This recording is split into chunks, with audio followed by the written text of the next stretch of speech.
You thought about the SD Snatcher run during RPG Limit Break? Yeah, SD Snatcher is a lot of fun to run. I think that it's not an amazing fit for a lot of marathons.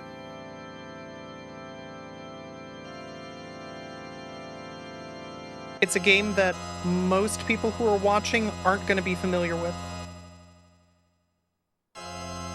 which makes a lot of the movement that you can do and the specific optimizations that are available, they're less interesting because they're really not obvious.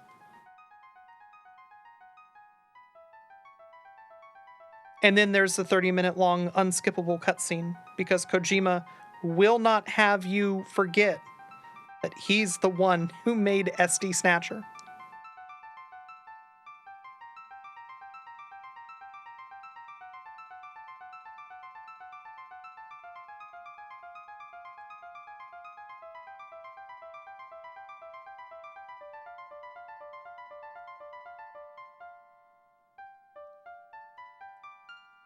You ended up doing some of the tech setup for the Skyrim run because Miria got pulled into trying to get the two machines set up playing nice with audio. Ooh.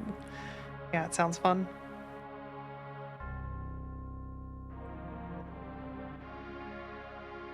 People should just play OG Snatcher at every marathon because it's the greatest. When you say OG, do you mean the Sega CD version, right? Like the good one?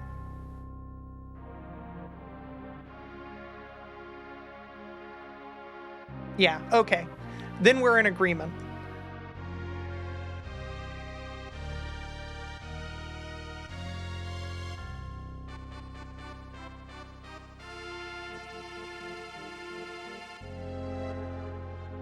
I do think that every marathon is a new opportunity to introduce people to Neo Kobe pizza.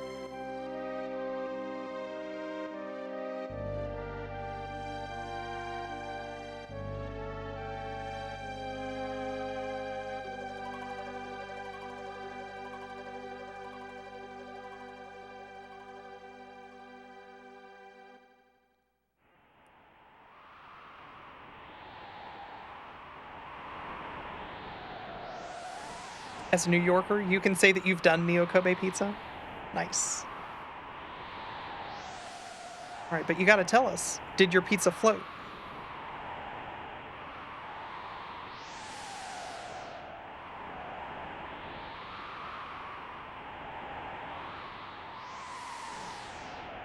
You need to find a good vegetarian soup to work with Neo Kobe pizza. I mean, it's supposed to be ramen, so, like, vegetable broth will do it for you.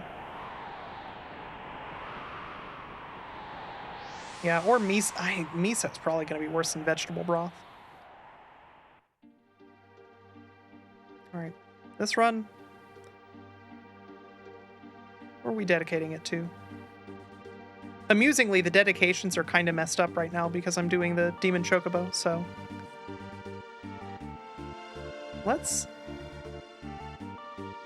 give Nobuo his due.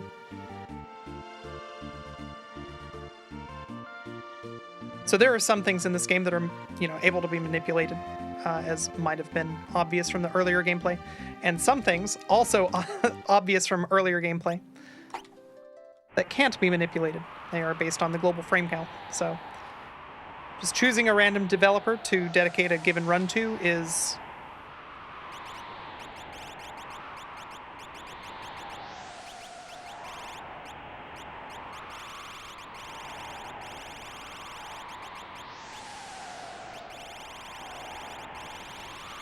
a good way to give yourself a inconsistent value.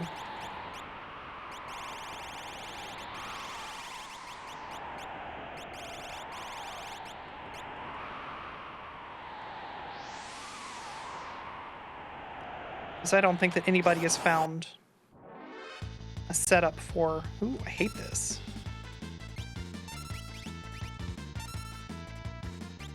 Yeah, I don't think that anybody's found a setup for, like, the consistently best.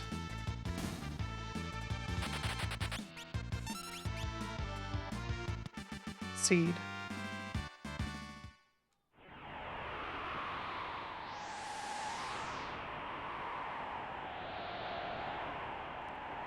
Moon TV, how's it going?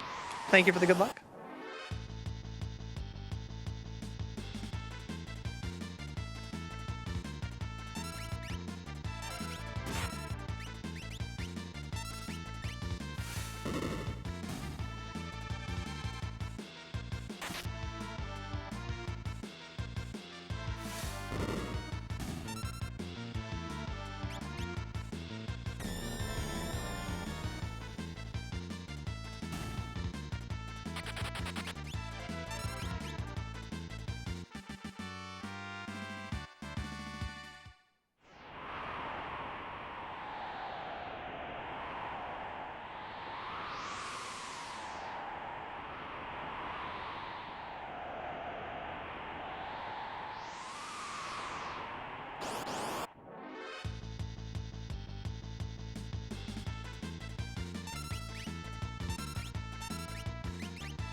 Laszlo, thank you very much for the good luck on my first run of the day. Definitely the first run. Please don't look how long this stream has been live.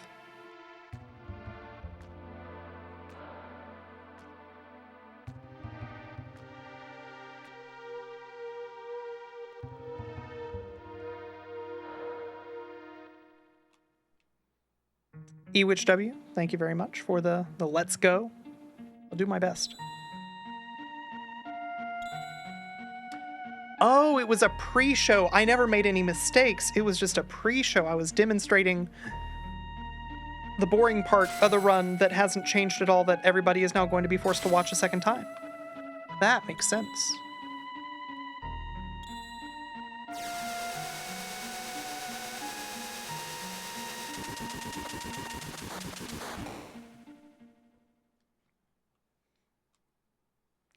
Yeah, I was just showing people the extreme danger that a third turn being taken by Kefka represents. He can really ruin your day.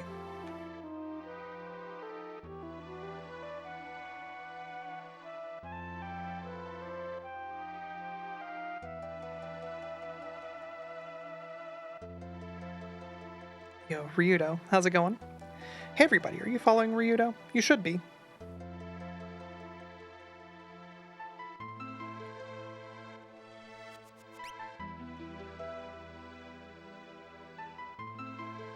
Just a phenomenal entertainer.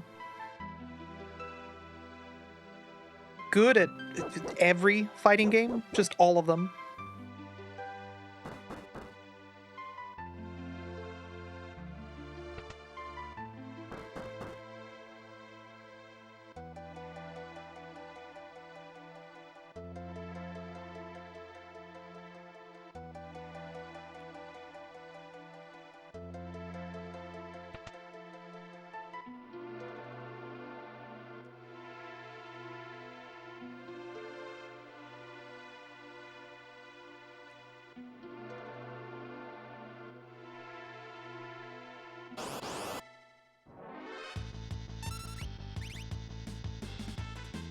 follow Ryudo, you have to follow me first legally.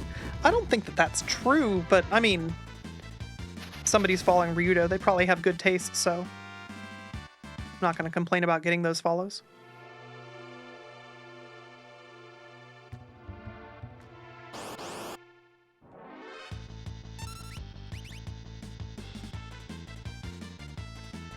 Acleon, how's it going? Yeah, you got here just in time for the run.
It's true. Amazing commentator.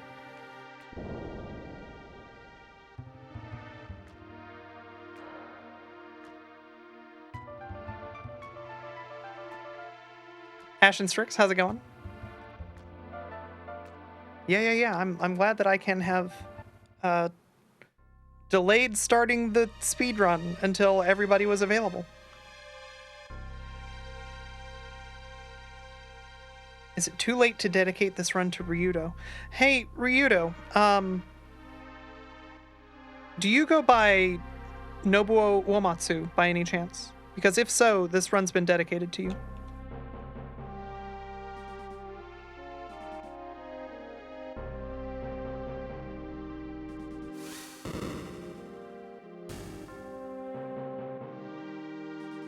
Oh, that's his legal name. Oh, well, good news. This stream dedicated to Ryudo. Love your music.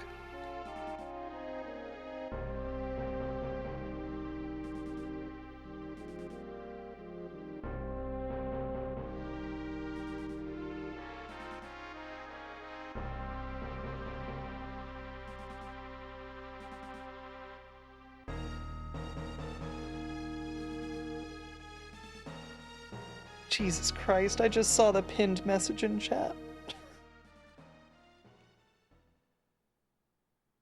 Amazing.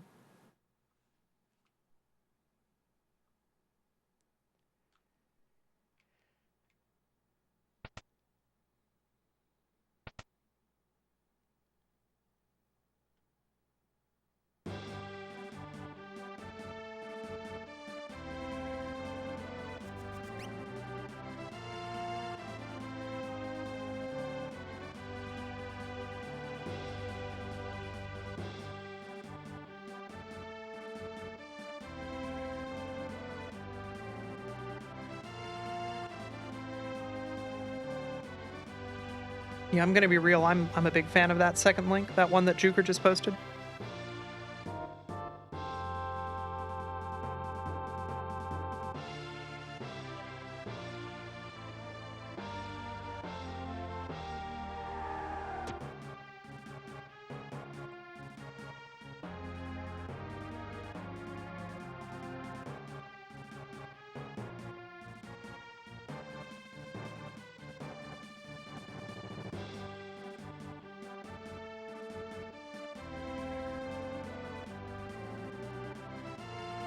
Look, I'm just saying. I'm not a hypocrite. People should be subscribed to Ryudo.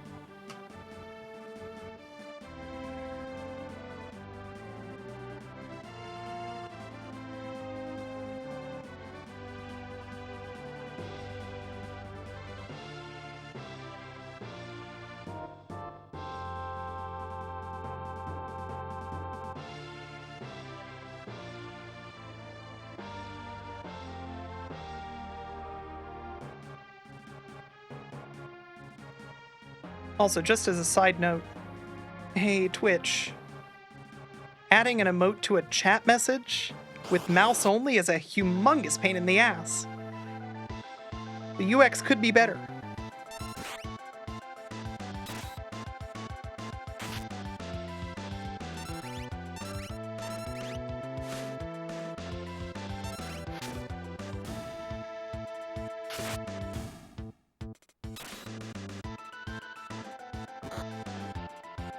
Good night.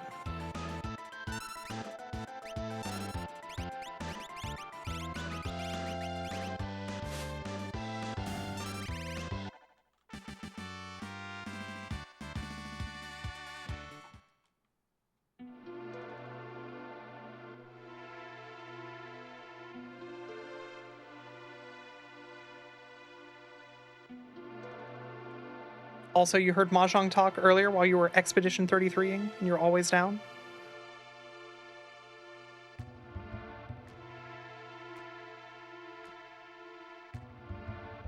Hey, Juker, I've got Thursday off, so what do you say tomorrow night we play some Mahjong? We need to find 2 more people, but tomorrow night meaning like now-ish, but 24 hours from now, plus a couple hours for me to have wrapped up stream.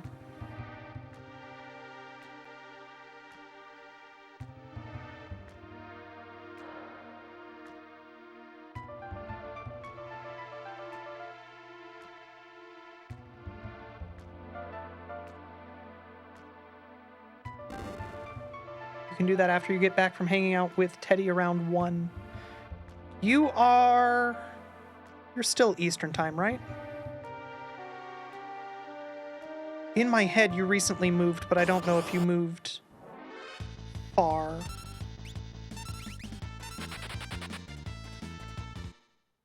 Pacific. That is far.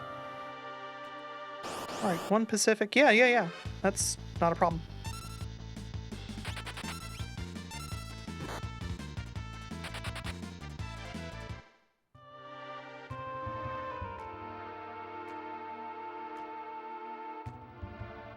Yeah, honestly, Pacific time. I love doing the mental math for that. I just get to add 10. Super easy.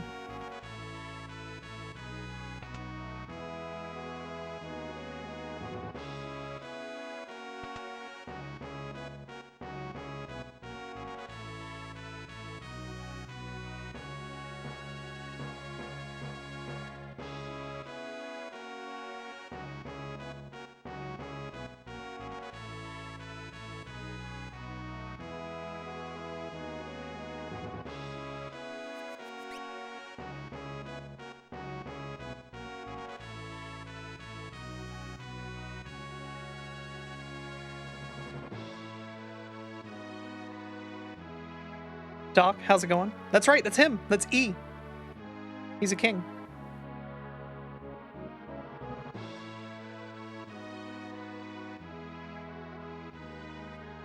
Going good, you're making a stew.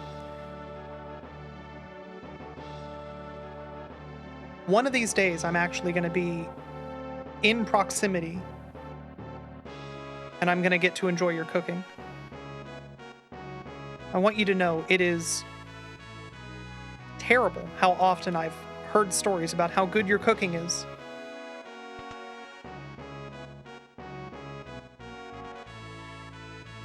And the problem isn't that I think that my friends are liars. I don't. I wish they were liars, because then I wouldn't feel like I'm missing out.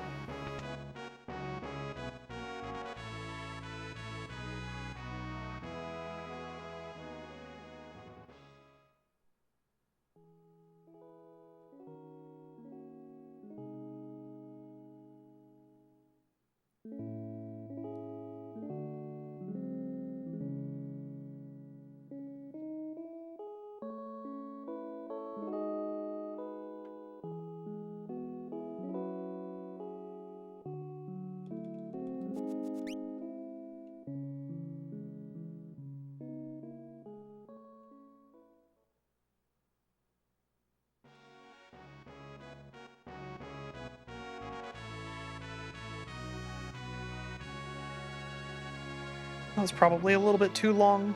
Like, the Chancellor's gonna be fine. I'm just gonna get the weird old guy movement in South Figaro, and then the guy in the box room is gonna be one tile away from the chests.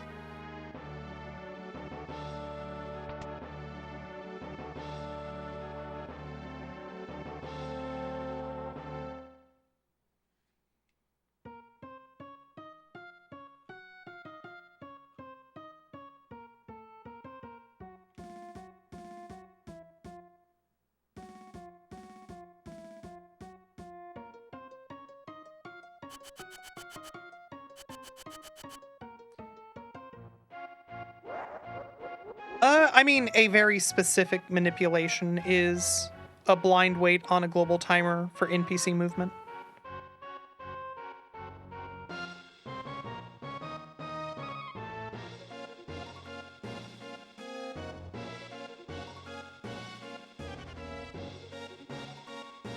Like, if you don't do the blind wait, the Chancellor walks in front of you and you lose about a second.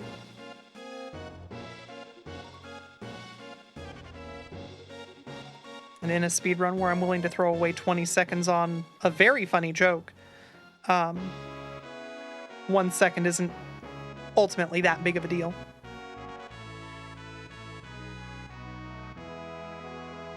But like, once you've done, I'll have to look at the most recent count, but my current splits have like, I think 1,200 runs on them. Obviously, those are not all completing, but almost every one of them is going to get at least this far. You start to kind of internalize some of the stuff early on.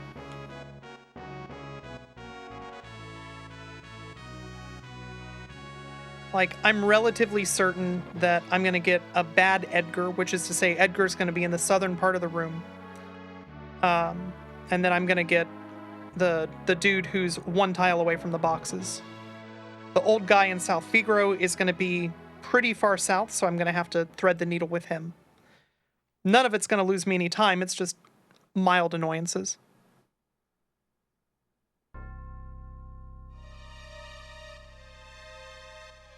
Avon Chaos, I hope that you're doing well. No worries about no audio. Hopefully the subtitles are good enough.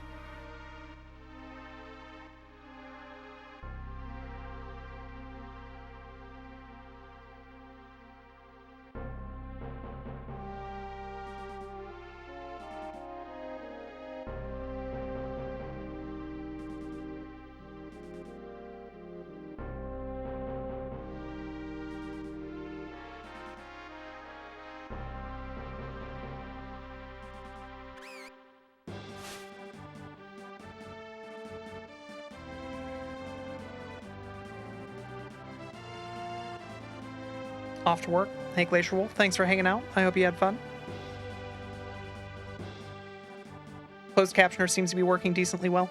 Yeah, for a while I was giving it my raw SM7B into my preamp, and then from there into the Claret. Now I am giving it post-processing mic as well, so it's got a compressor on it, and that seems to help with figuring out what words I'm saying sometimes. It used to be a decent bit less accurate than it is now.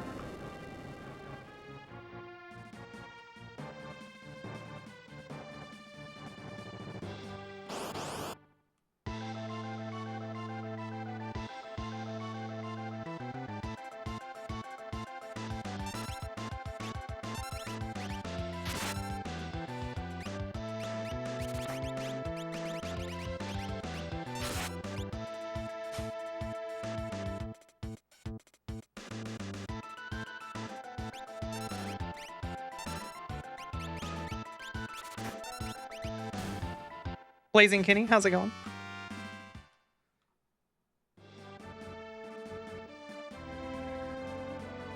I feel like there's a joke there that I'm not getting, and I apologize. Homophones still trip it up. That's not a huge surprise.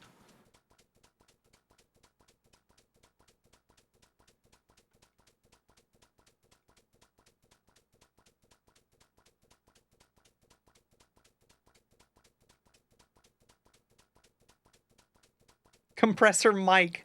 That's right. That's who I purchased the audio equipment from.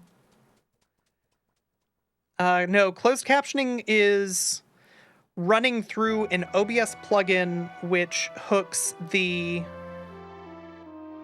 I'm not 100% on whether it requires a network round trip. It's fast enough that I think that it doesn't. If somebody knows how the Chrome-based captioner works, it's through that. It's the plugin that everybody is using at this point because it's just the one that works.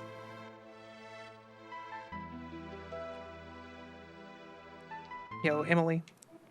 Hey, everybody. Are you following Emily Astor? You should be.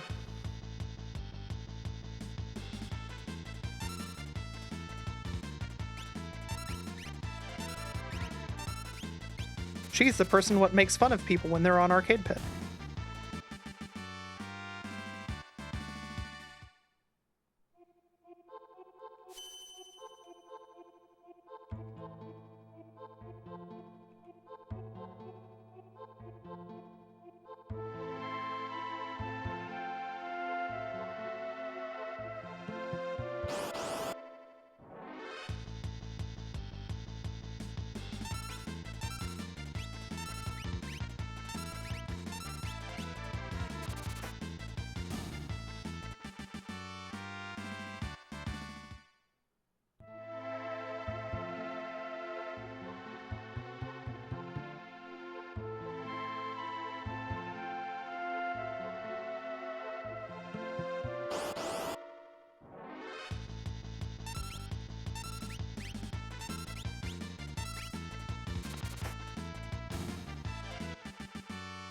Oh, I haven't seen last week's Arcade Pit yet, so I will look forward to watching that bit.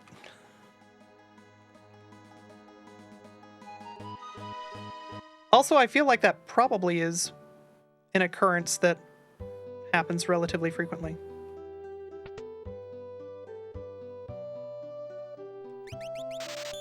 Less now than it used to, though.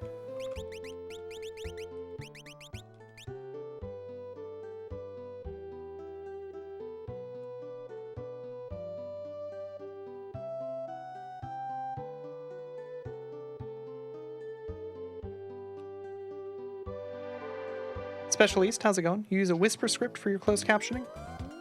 I am not familiar with Whisper.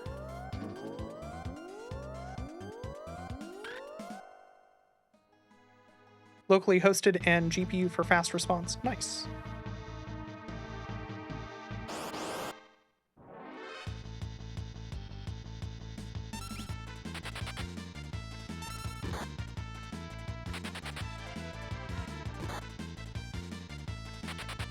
Edgar didn't need that HP.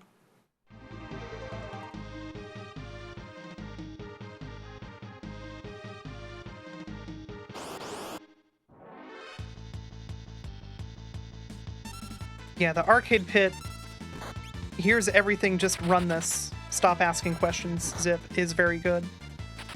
And it makes it all the funnier when somebody does have problems. To be clear, when somebody has problems because they didn't read the fucking instructions, or they read them and chose not to follow them. 6 of one, half a dozen of another.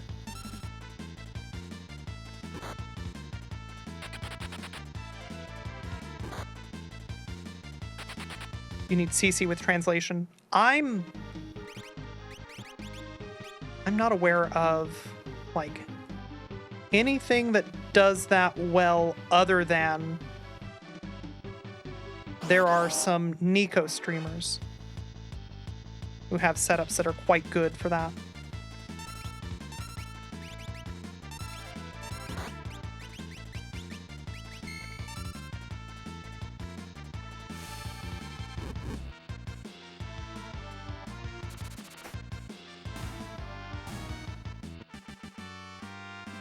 I guess I should heal Edgar, huh?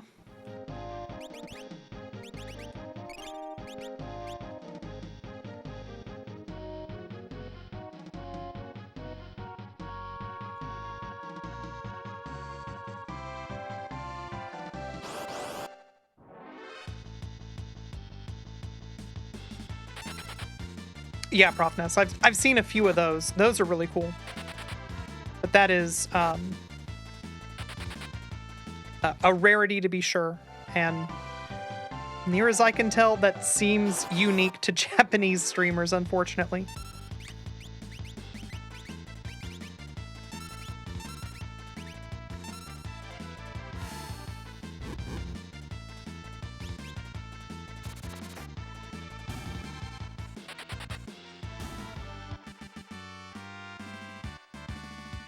I really don't want to heal Terra.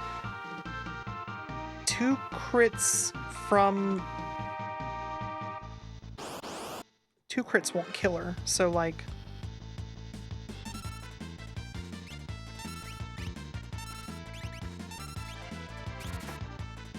I can at least delay it. This next fight is kind of scary because... she can die in 1 hit, but... I'm just gonna believe it won't happen.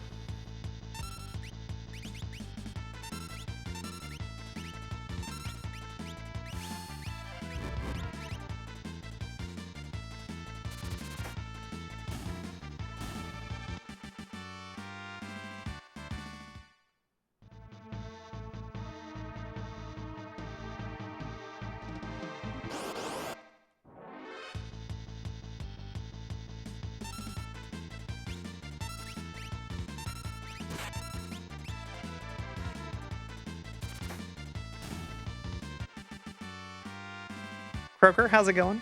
Thank you very much for 72. That's such a big number. Thank you very much for 72 months, friend.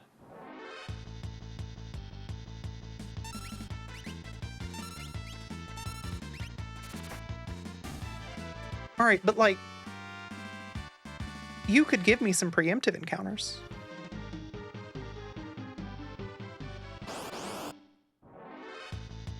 You know, this is why there's a meme that Nobuo does not like speedruns. Hey, don't do that. Don't do that, though. Technically 2 crits on Terra will kill her.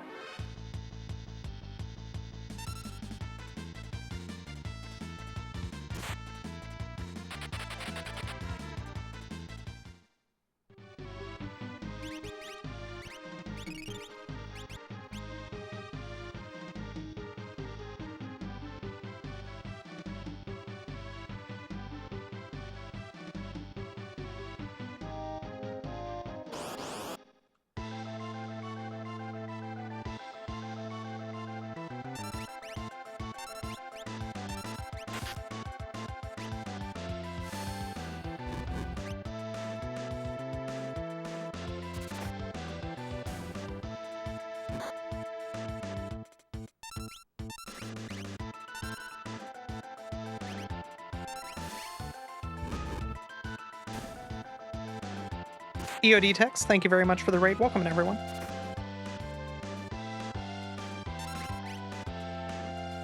I hope that you had a fantastic stream.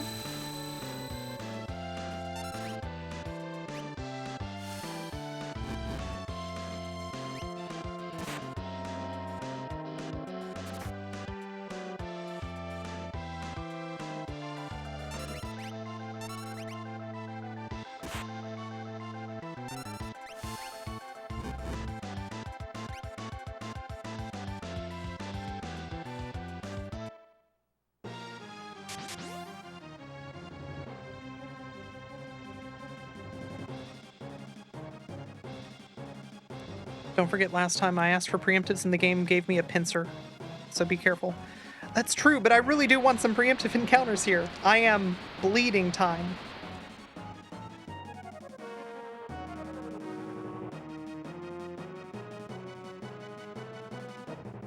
Alright, auto Doomfist, not too bad.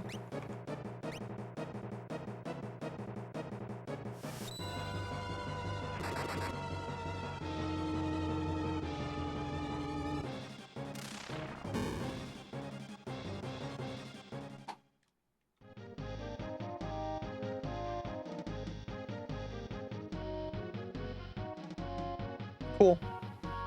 Love to be tied with the world record. I haven't done any of the new stuff, so love to be tied with the world record.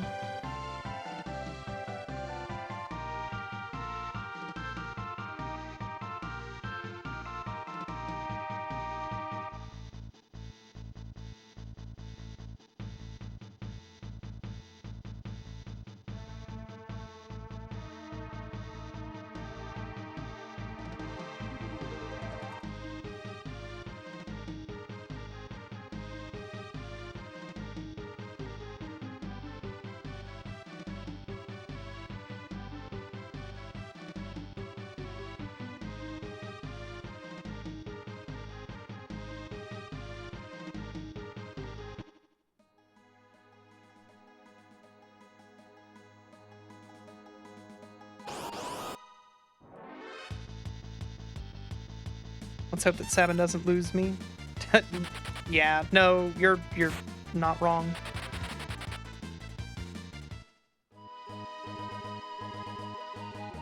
We could have another 1 in 1,000 run. It's 7th try Gao again. 7th try Gao, and I will point out, still on pace for world record that run. So I need to not screw up. It's that simple. Simply stop making mistakes.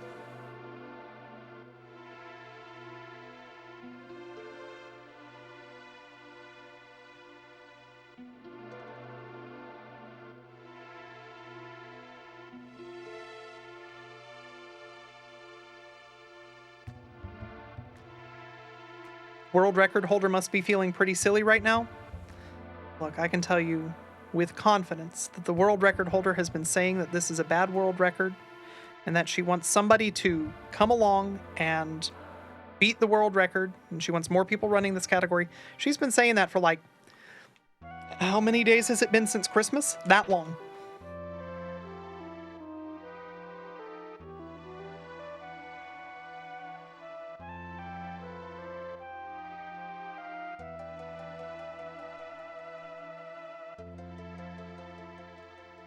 Stutter stepped. Stutter stepped it. Okay, so we've still got bad Edgar. So yeah, this stutter step didn't actually change anything.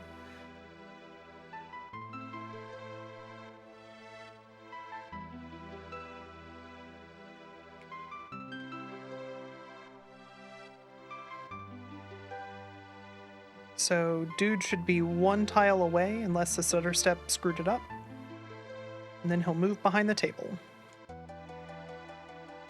Nice.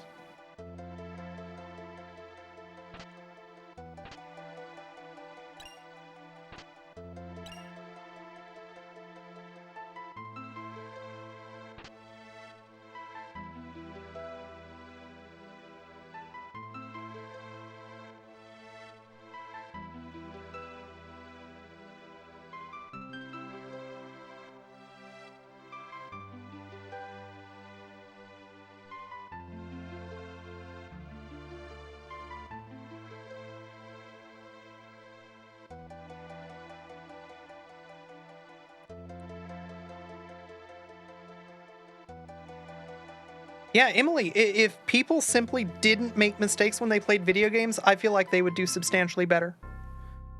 I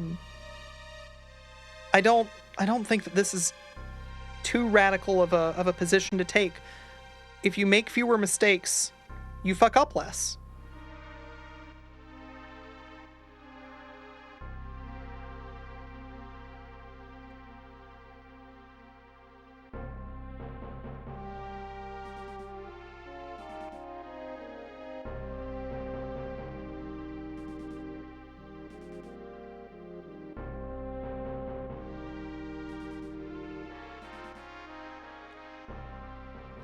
I think the guy stays to the right here. Pretty sure. Nope.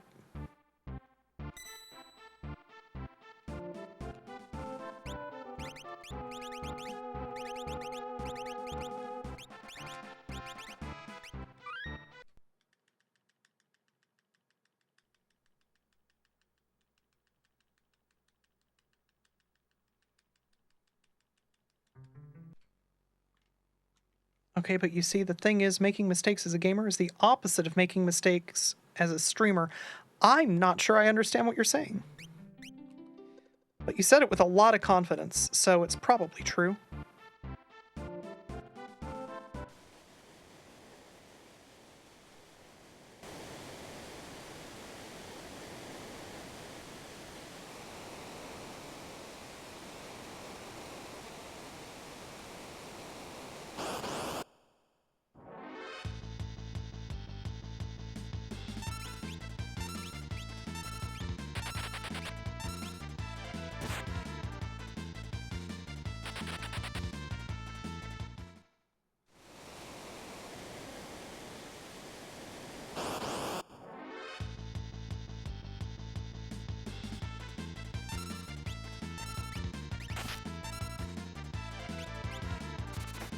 Kefka, how's it going? Dang, I'm honored to be your new favorite lunch break streamer. Alright, but come on, crit? No. I don't think it's possible to see... Yeah, I don't think it's possible to see a Royal Shock this run. If Edgar gets crit, I think that puts him at, like, 40. So I don't think that there's any world where he gets into critical HP.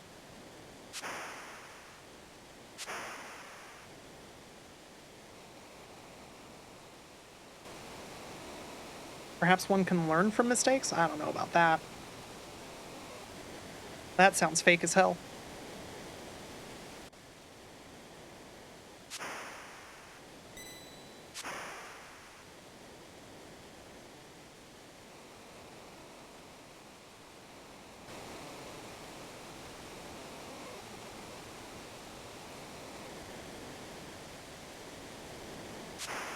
If I screw up in the game, I can make that a success for the stream.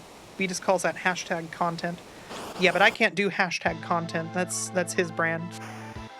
That's trademark infringement. He can sue me.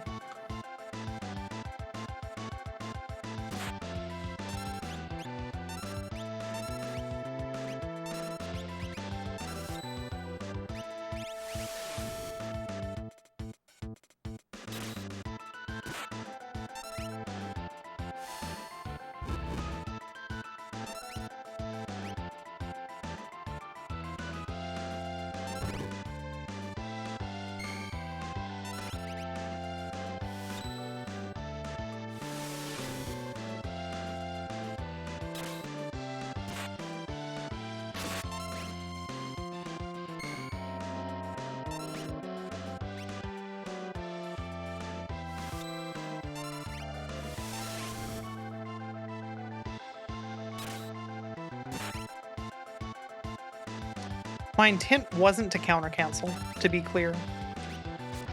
Riot Blade? No, not even.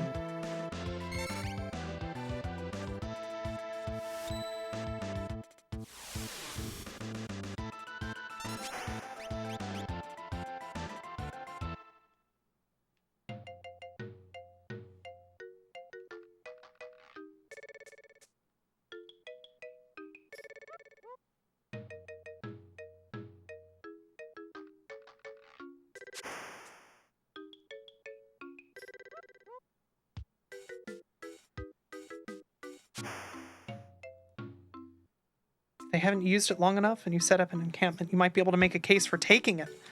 Oh, that's true. How long do I have to wait? Beatus hasn't streamed since Saturday. It's been days.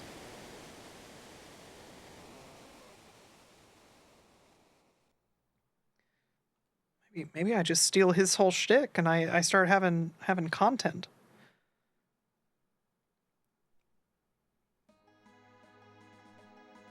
Corner the market on the weekday content streams.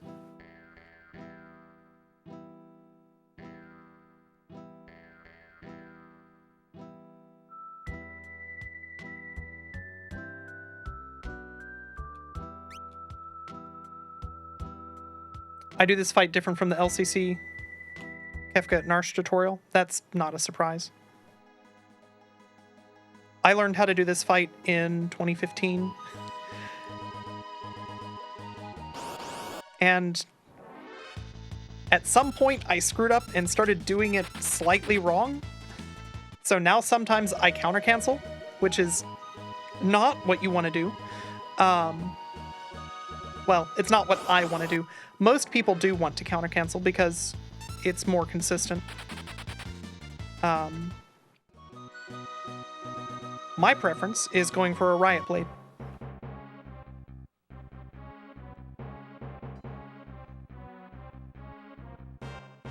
This all sounds so serious for an activity that seems chill. I'm having a great time. I would definitely call this chill.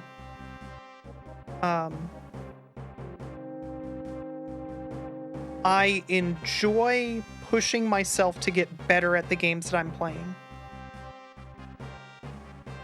So from that angle, it is, you know, a little bit serious, but only a little bit.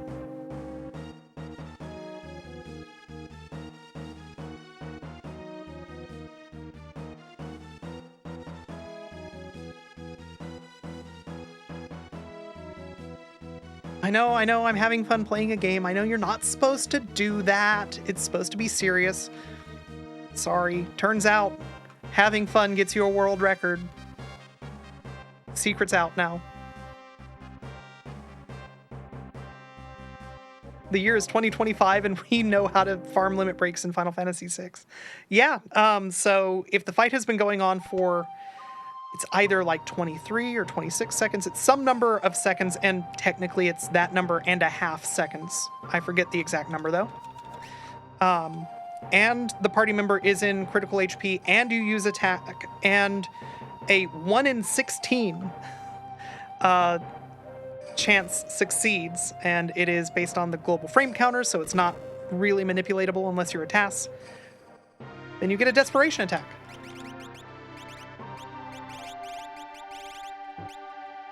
Also, I don't know how to use a D-pad.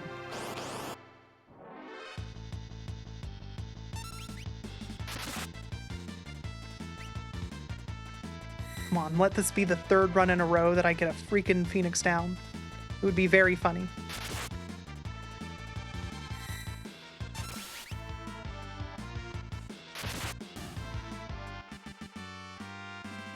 Thank God. All that I have to do is pretend that that's what I want to have happen, and then the game gives me the other thing.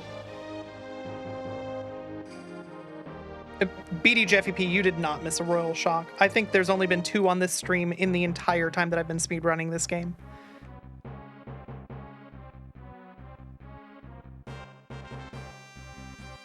Yeah, no, you didn't get a Royal Shock. You didn't miss a Royal Shock. What you missed was me screwing up and accidentally counter-canceling Ultros. So it was a very safe, very consistent, no time loss because of, you know, it being a consistent strat, but, you know, when the 1 in 16 chance succeeds, it's substantially fast. It's like 5 seconds faster if you get a first try Riot Blade. And yeah, it's like 10 seconds slower if you don't, but if you do, though... Yeah, 5 is a lot of seconds. It's so many seconds. I can't count that high. I don't have enough fingers.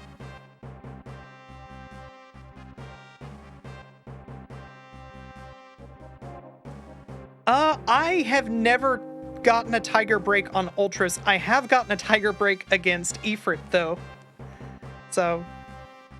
That was a fun way to end the, to end the fight when I thought that I was about to end the stream.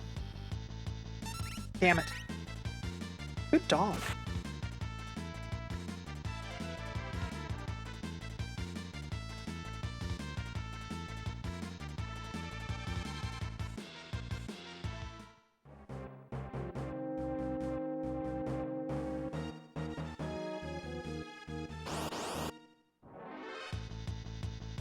Yeah, like, it's possible to get Sabin in low HP. If Sabin gets punched from Ultros' initial hit, and Ultros, you know, hits him with enough damage, Sabin can be in crit, but...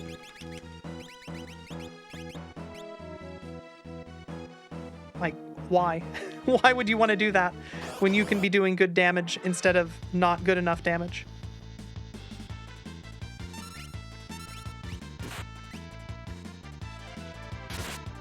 Come on, Interceptor.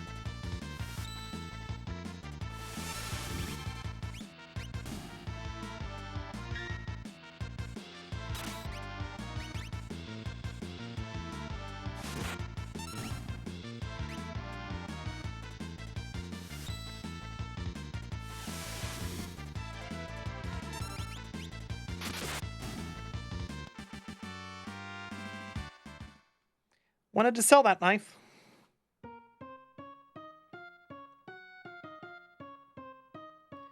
Is it you, or does TGM4 feel better and easier to get to medium levels with? I mean, it's been like 6 years since I've played TGM 1 or 2. I would be willing to believe that a TGM port, because I know TGM 1 is on the Switch, I'd be willing to bet that that port would suffer from the fact that you're no longer playing on a CRT. That game is definitely built around the hardware that it's targeting. And CRTs are faster displays in general than most LCDs. And on top of that, you've got minor but measurable latency from the control. There's a whole, stack that adds tiny amounts of latency which accumulate. So if we're comparing TGM 1 to TGM 4, TGM 1 Switch to TGM 4, I absolutely believe that TGM 4 probably feels better. TGM 1 or 2 on an actual arcade board, even through an OSSC, I've played those side by side with just a cab, and I couldn't tell, well, a TGM 1 cab, but I couldn't tell the difference. And I'd be willing to bet that if you were playing TGM 1 on a real board through an OSSC or a retro tank, or you were playing on a cab and comparing it to TGM 4, my gut says they're going to feel pretty similar.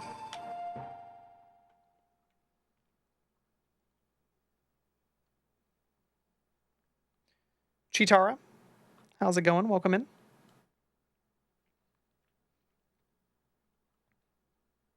But yeah, Flare Sword is 100% correct there. TGM games are just, in general, they're all slightly different in the way that they do the pacing and the way that they push the player at different times.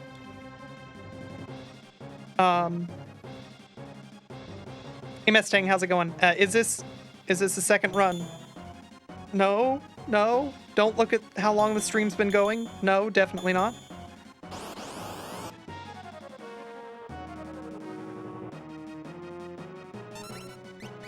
Nope, I'm the worst at video games. I was buffering up.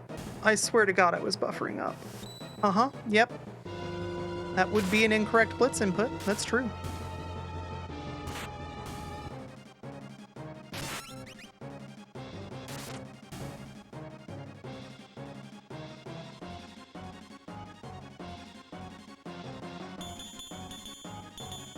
Yeah, first run of the day in some time zone.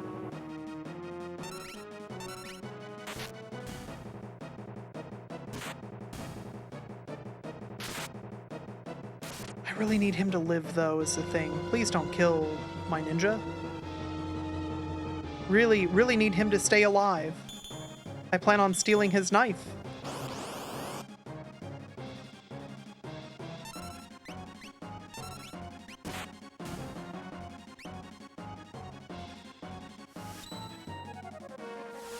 Lost the coin flip.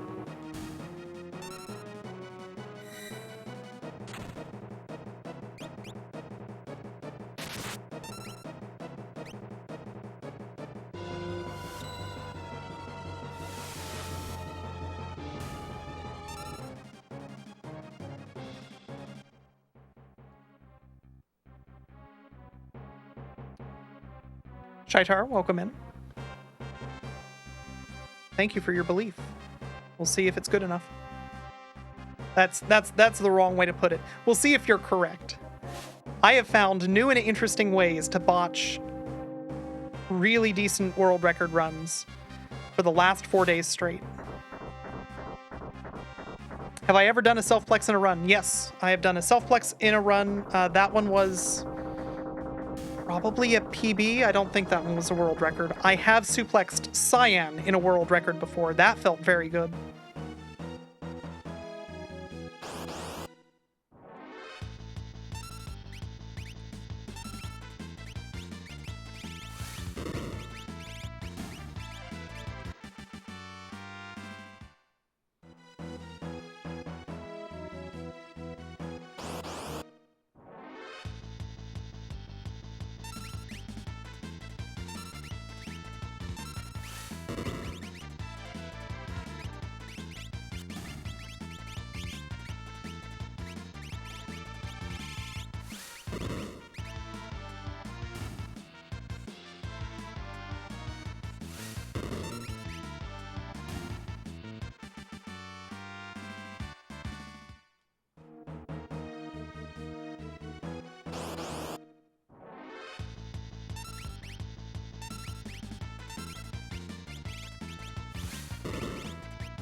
I think we've also suplexed Shadow in a world record run.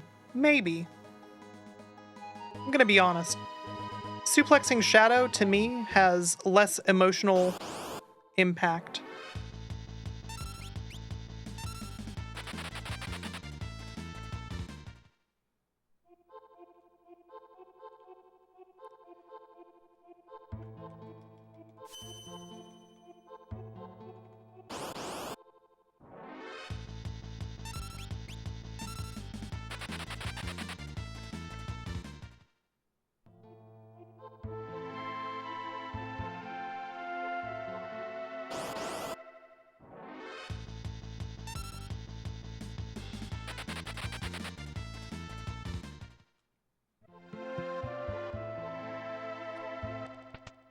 All right, well, I'm never going to have a better haunted Phantom Woods than that. That was amazing.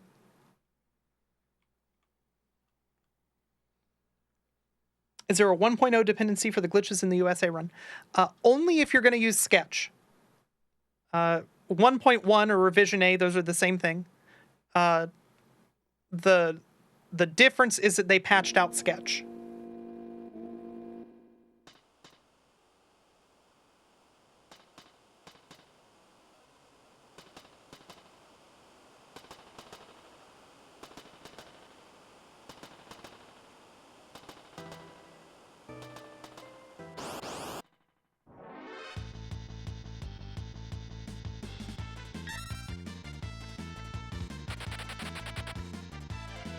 Sketch is a wild pointer. I would believe that. I actually don't know the technical details of what makes Sketch work. I know that the effect is that you end up being able to write arbitrary memory to locations. I say arbitrary. I'm not clear on how controllable it is. My understanding is it's at best very difficult as a human. But yeah, I don't actually know how it works. Don't love that. You don't have to, you don't. I mean, I guess it's their custom. They gave me some fire.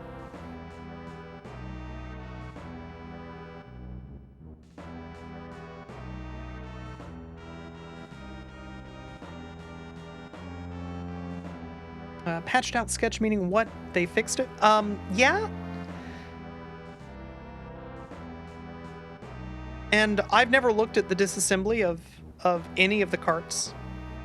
So I couldn't tell you what the actual diff is between the two binaries. So it could have just been a pointer arithmetic bug that they were able to fix without changing anything structurally. Or it might have required, by the way, Shadow is standing outside the railing. It might have required, you know, a bigger, more structural change. But the end result is that the Sketch bug no longer triggers the way that it does in the 1.0 cart.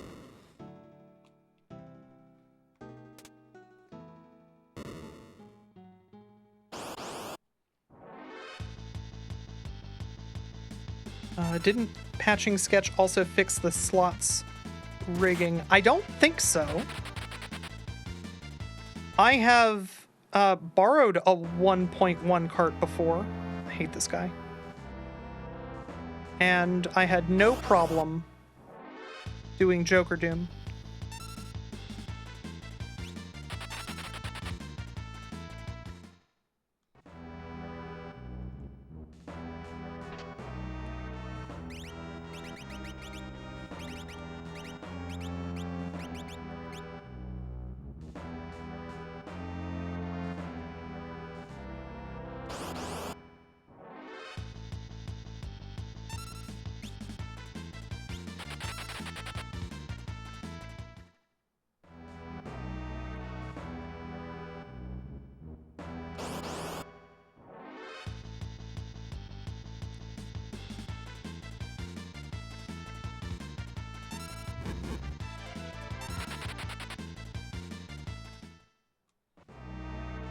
You know, Shadow can take a nap. He's earned it.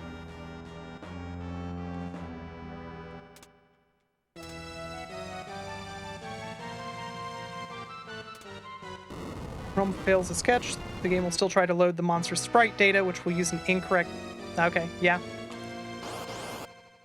Nice. Has he? Yeah, I mean, you know.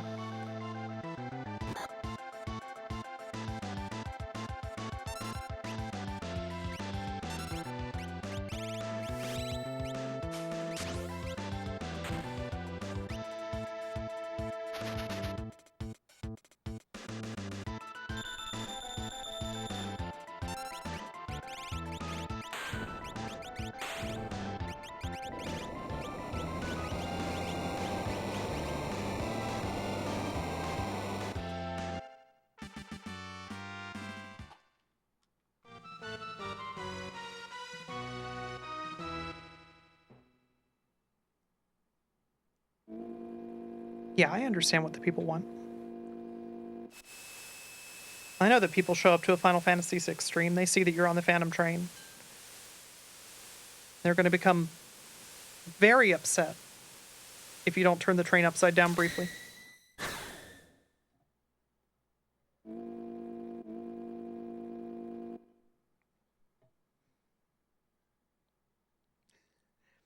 BD Jeffy P, thank you for the very large suplex. Yeah, definitely the first time that's been used today, that emote.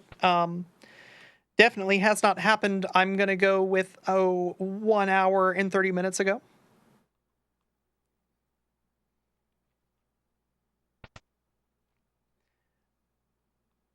You love that you use suplex on the train is now canon enough for the official Magic the Gathering art? Yeah, it rules.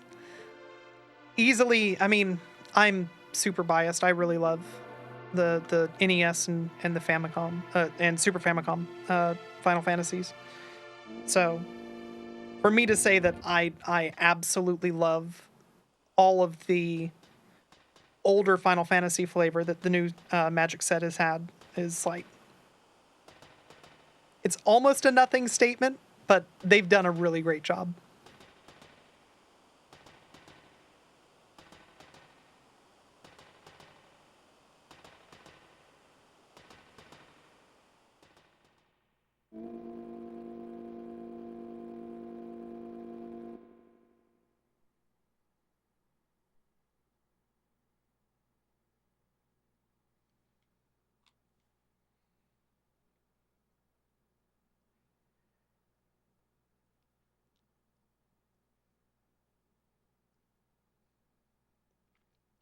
You got FF3 Famicom recently? Planning on learning barcode percent? Hell yeah.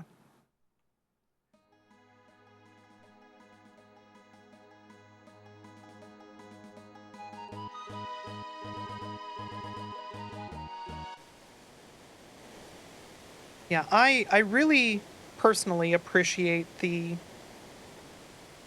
pixel remasters for the Famicom games. Final Fantasy 1, I know that I don't have a good NES for it, and I don't want to have to try and find a good NES for Final Fantasy 1 speedrunning. All of the Famicom Final Fantasies are a delight to watch, and I will do the speedruns pixel remaster style. Hey y'all, please punch Cyan. Yeah, that. Punch Cyan. Well.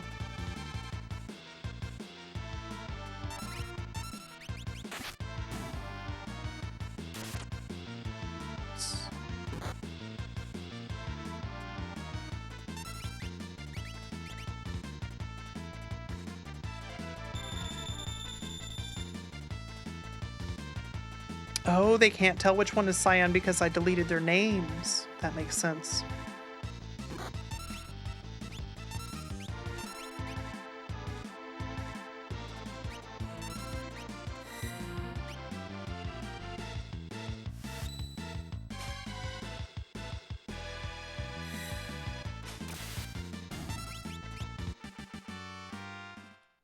I don't know that Final Fantasy 1 Ace requires a specific NES, but the non-Ace categories benefit from having an NES with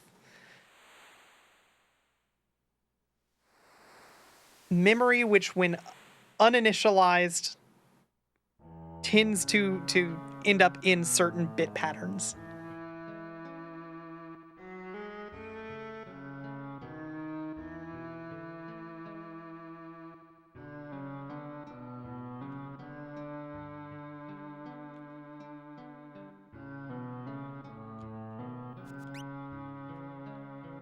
Is it just all top loaders? My understanding is that it's some machines have advantageous memory when uninitialized.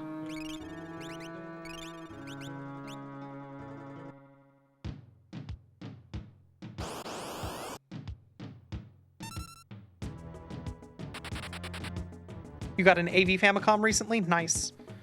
AV Famicom or RGB modified AV Famicom?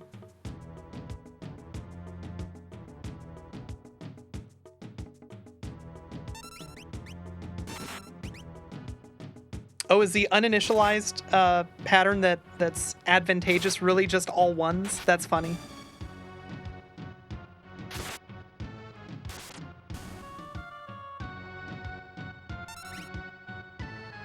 OG AV Famicom plus a RetroTink 5X.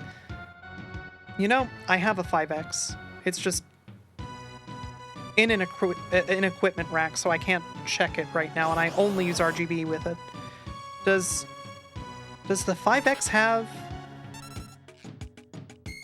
the inputs for the AV Famicom? Does it have composite? I know the 4K does.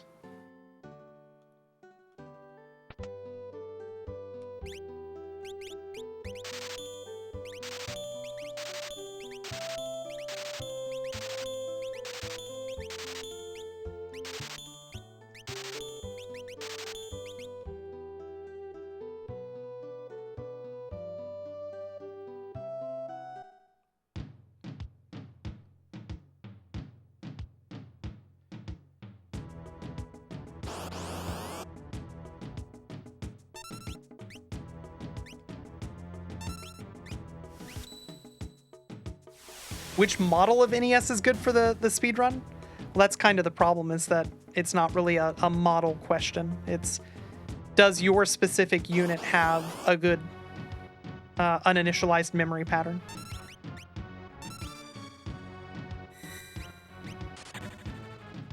Please, please.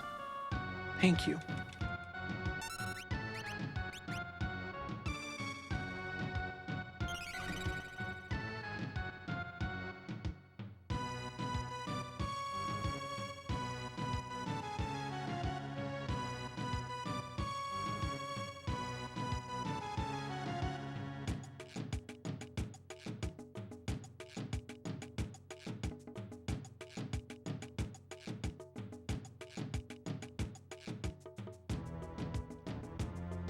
I wonder how many people would be confused if you started referring to the Famicom exclusively as the family computer.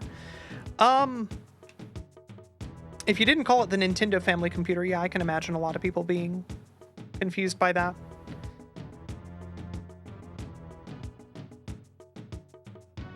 I think in the West it's probably still pretty common, right? For there to be a family computer. And that's just kind of the set phrase that we use for the computer shared by everybody in the family.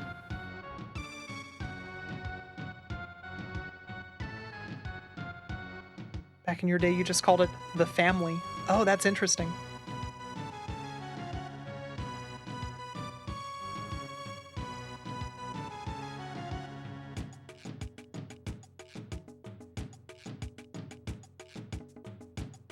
Names like NES or Famicom are confusing when you usually call it Dindy. Well, yeah.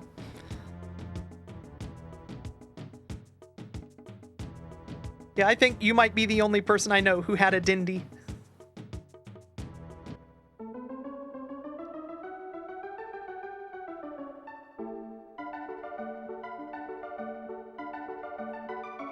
Yo, is that Zoiteki in my chat? I've got to get a world record.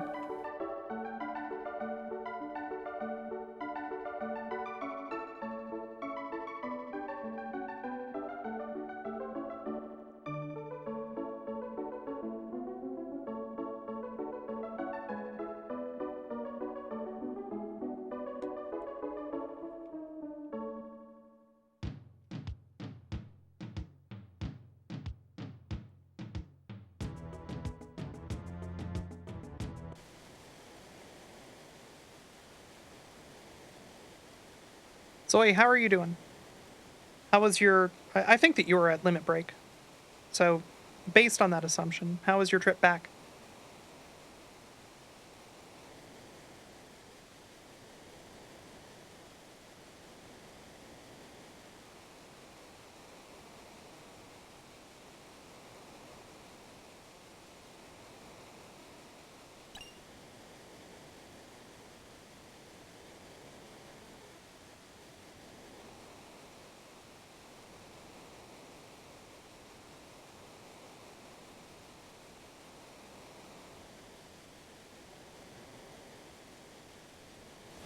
Trip as a whole was good, trip back was bad. Oh no! Delayed flight, making you miss a connection, and having to stay in Minneapolis for the night. You're just getting ready for SGDQ. That's all. You're scoping out SGDQ land.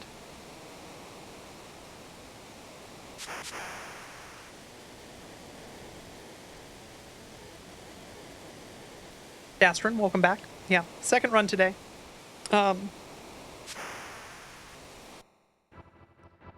The first one, I realized too late that my ATB was bad and Sabin had taken a hit, which meant that I needed to heal Sabin so that he survived Ice 2. And then I got Ice 2'd.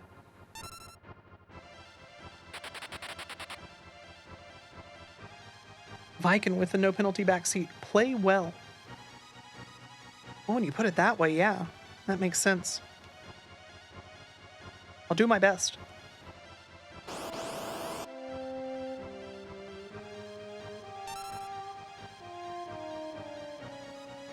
You know somebody who still isn't home yet from Limit Break because of plane nonsense? Oh no. But it's Tuesday. Limit Break's been over for so long.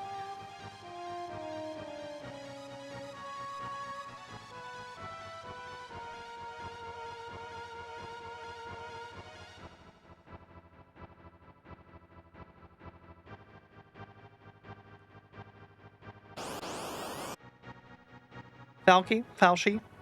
One of those was wrong for sure. Maybe both of them was. Welcome in.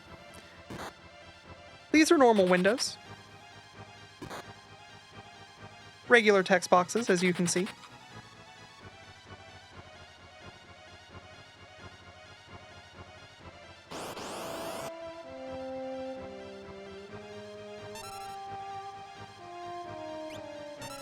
Come on, just run. Just leave.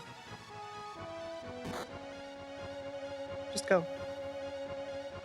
You can walk away. Anguiforms if you're quick.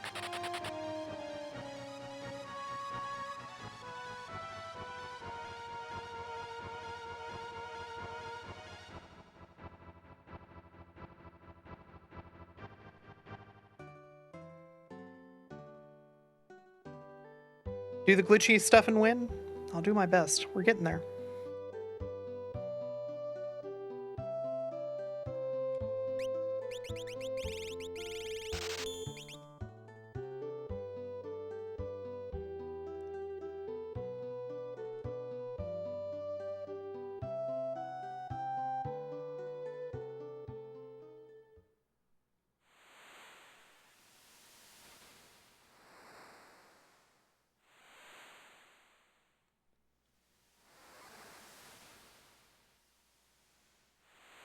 He's been rebooked like 3 times. That's always rough. I've been in those before where it's like once you miss your first flight, now you're an extra on a rebooked flight and they just start chaining rebook after rebook.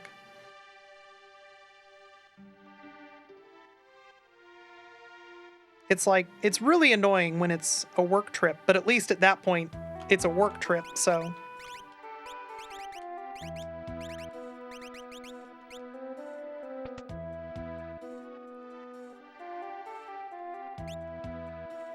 I was worried that that was too fast. You know, what was I saying? Yeah, if it's a work trip, at least, you know, it's going to be comped.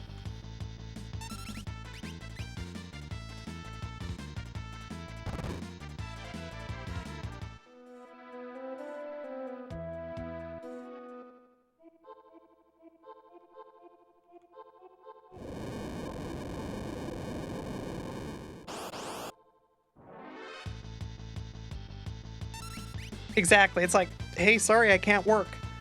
I'm on the trip that I had to take for work, and they still haven't gotten me home.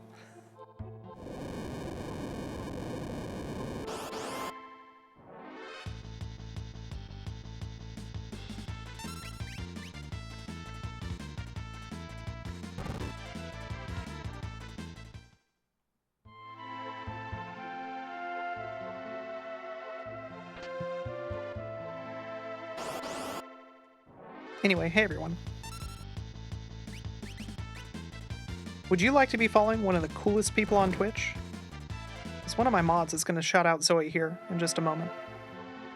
Just going to give you the easiest pathway to following one of the coolest people on Twitch.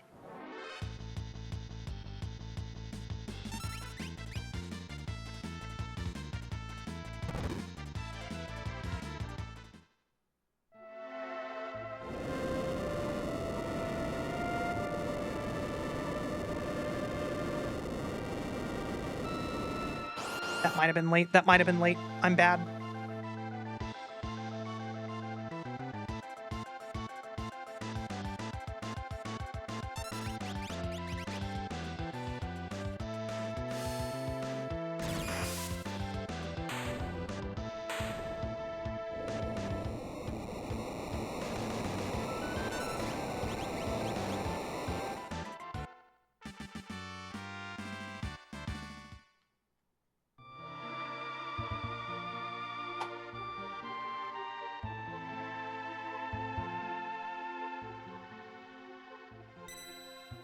I'm too kind? No, you're just that cool.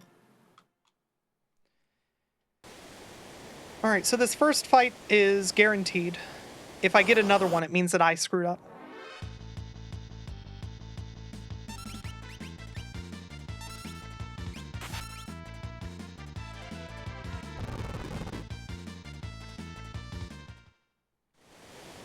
So another one right up here. There will be one more chance right at the end. I did not screw up. I felt like I screwed up. The window there is pretty generous once you recognize it, but even still, like...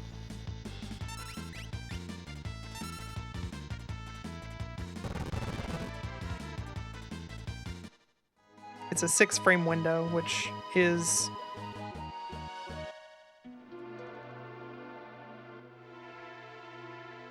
conceptually a long time. But in practice, when you're just dealing with the screen shaking as a visual cue,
Had a couple preemptives. It's not the worst. All right, the upcoming cutscene is going to take like 2 minutes, which means that it's a great time to refill your drink, grab a snack, stretch your legs. I will run to refill my water real quick once I split. Yeah, this time for sure. I can't screw up Kefka at Narsh twice in a row, right?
For Narsh's song, you always imagine Moogles snapping their fingers in the background. I love that. That's great.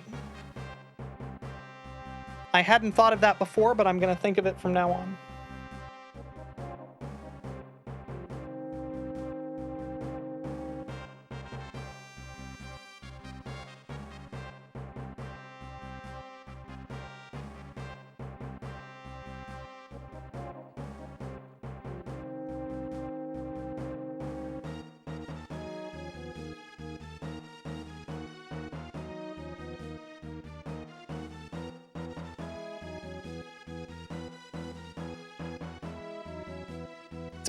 Beyond wild to you that Bannon has a creature card representing him in Magic the Gathering now? I think the fact that he doesn't have when this creature dies, its controller loses the game, feels like it needed to be part of the rules text.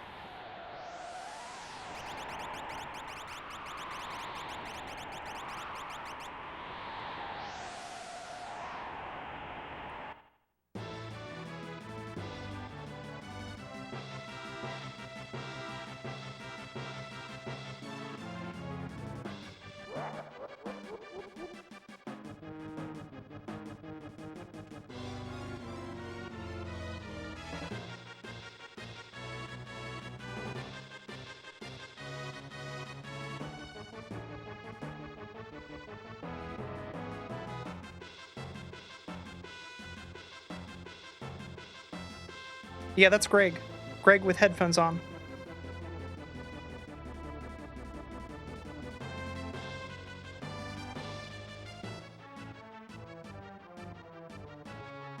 He knows his song kicks ass.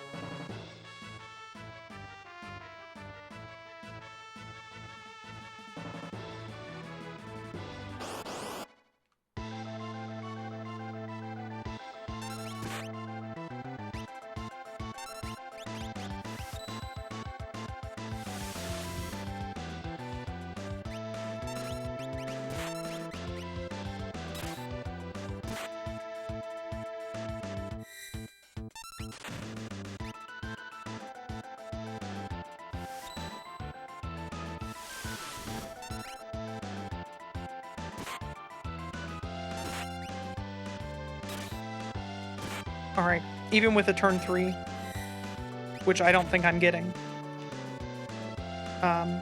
Turn 3 Ice 2 Sabin would survive.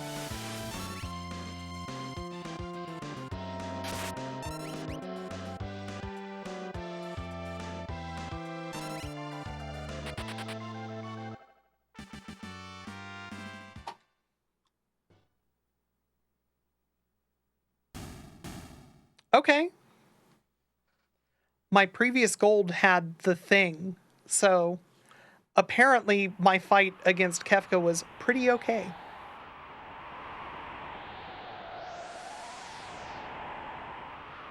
Dang, look at those gold donuts. Love that.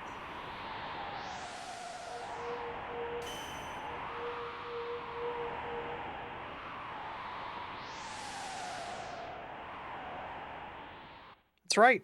Everybody loves battle at the big bridge. Battle on the big boat. Battle next to the big box.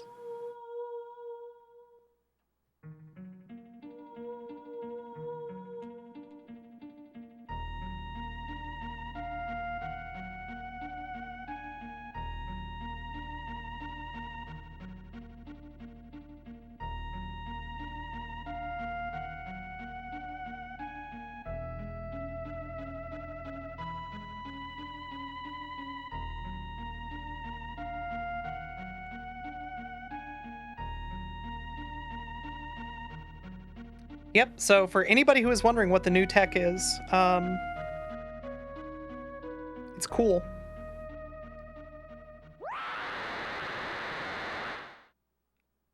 So the stuff that you're about to see on the Velt, I'm going to trigger a glitch with Gao, and that's about 7 or 8 months old. Once I get to Jador, things are going to change versus the world record. They're really going to diverge. That's where all the super new stuff is. There's a really tiny optimization on the Velt that I'm going to use to save about 5 seconds. Probably not 5. No, it's probably closer to like maybe 30. But still, it's a micro optimization compared to the other stuff.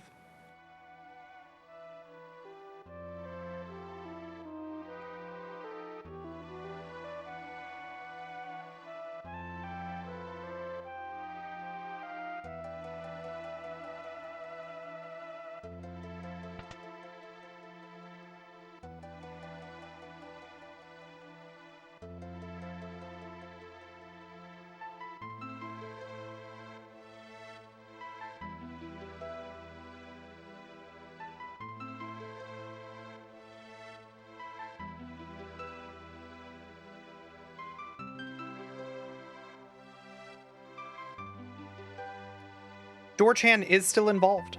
We will still be stealing the door.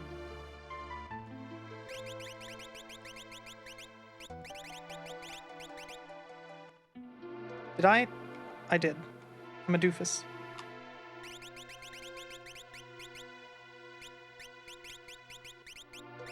I almost did it a second time, too. That's correct.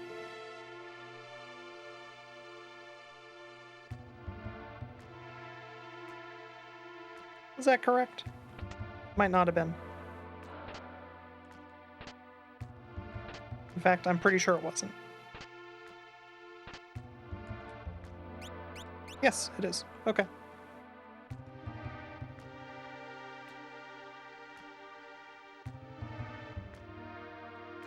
You never want to PB by too much.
Do have to put the knife on lock.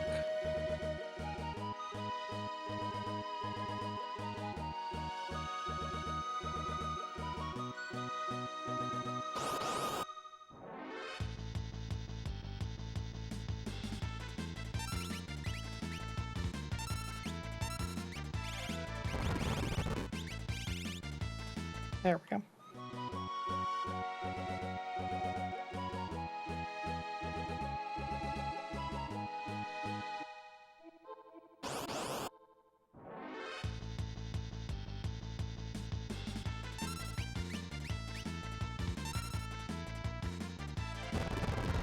Yeah, Kutan naps so that we don't get a dance every fight.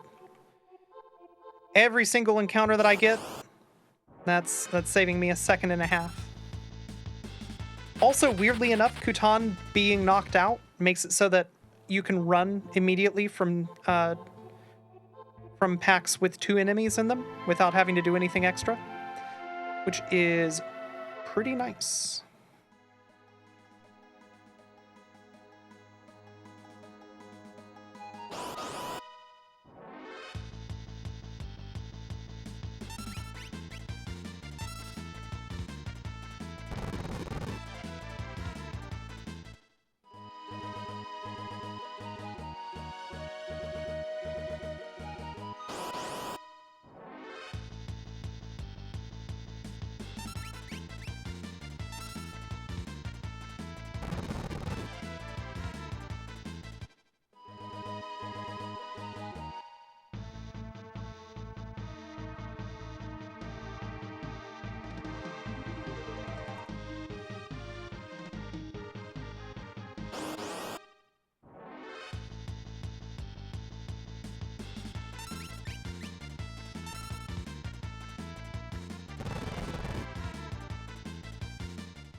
Yeah, Bad Road. A lot has changed since we started buying teleport stones. They are faster. The animation is way faster. But unfortunately, we don't get the airship anymore, which makes it pretty hard to buy them.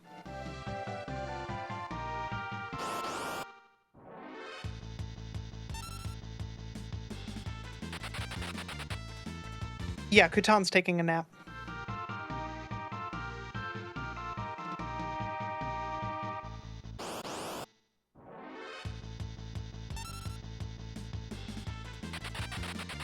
Yeah, I mean, I'm using that term loosely. Obviously, we have to have an airship.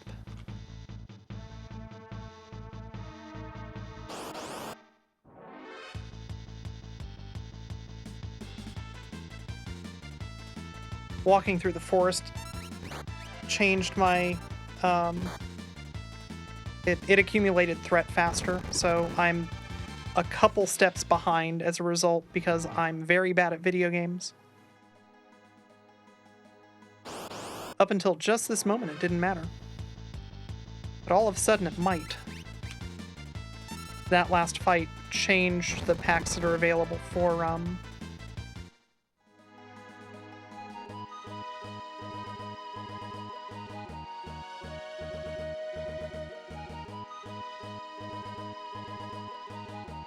for the Vel. So we'll see we'll see what happens.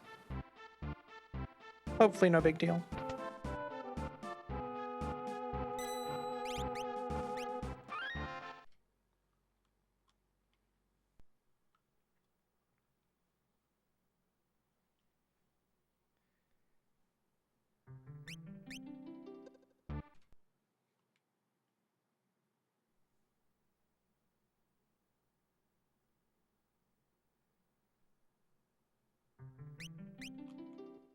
God bless Nirm for finding this seed.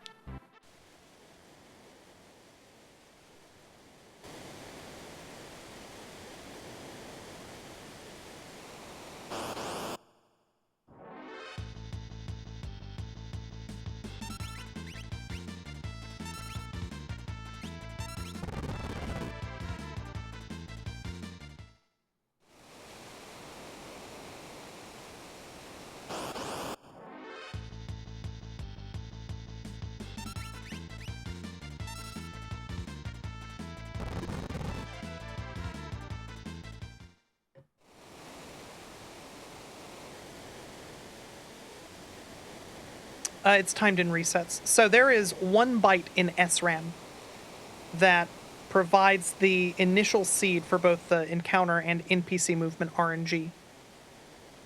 Every time that you reach the load game screen, it increments. It has one added to it and it's saved back to SRAM. Every time that you start a new game or you load a game, it has 13 added to it and is persisted back to SRAM. So by loading in twice there, we have increased the seed by 28, which it turns out gives us perfect Elite 3 RNG. Just 2 encounters all the way through.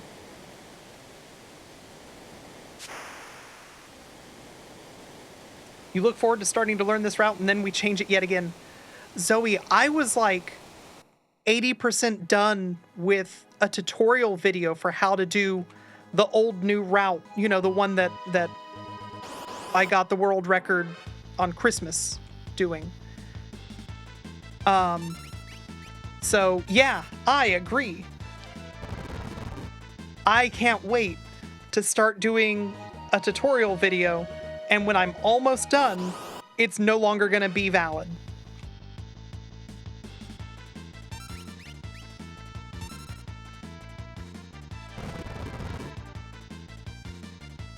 So are you holding RNG manip from a clean cart? Or is there a point at which the value is hard set? We always start a run from seed 244.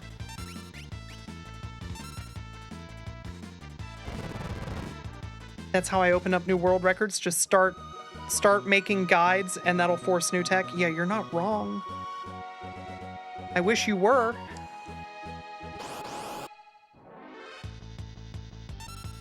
Yeah, that's you see me.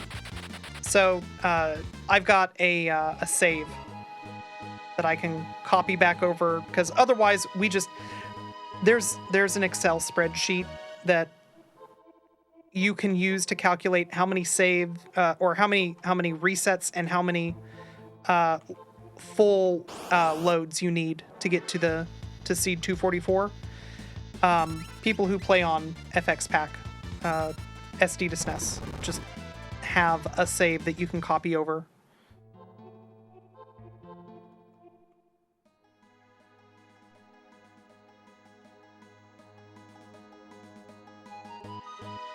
So that's how runners nowadays are doing it. What a good name. I love Grasshopper. Just the name is so good.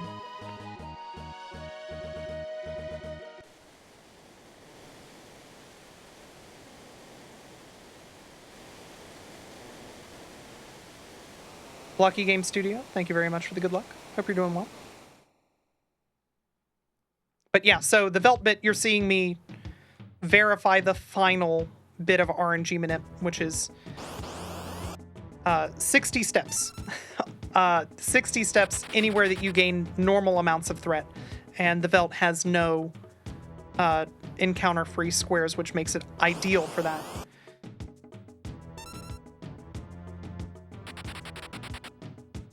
And the spot that you see me doing it, it's just 20 steps. Or 20 steps? No. Anyway, it's some number of steps, which obviously I have spaced the exact number. I think it's 60, but I could be wrong. The good news is that there's an Excel spreadsheet that'll tell you the actual answer instead of me rambling on.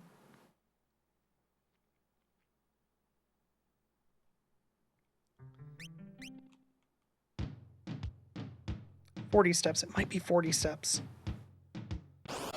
Oh no, that's 2 extra steps. That's not the worst thing ever, but I didn't want to do that.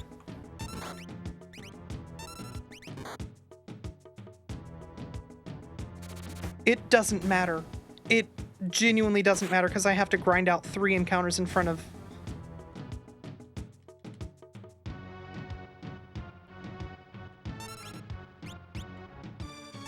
I have to grind out 3 encounters in front of the South Figaro Cave, so...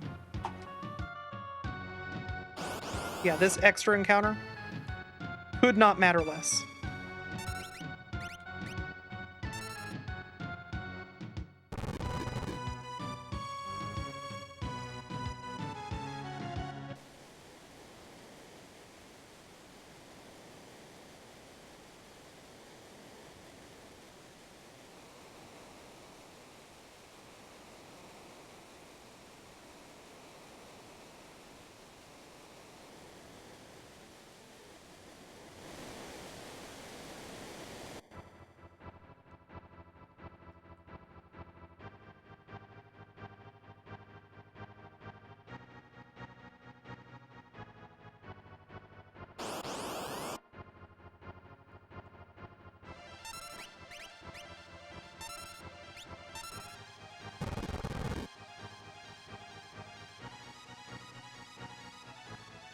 Yeah, everybody loves it when Gao gets stronger.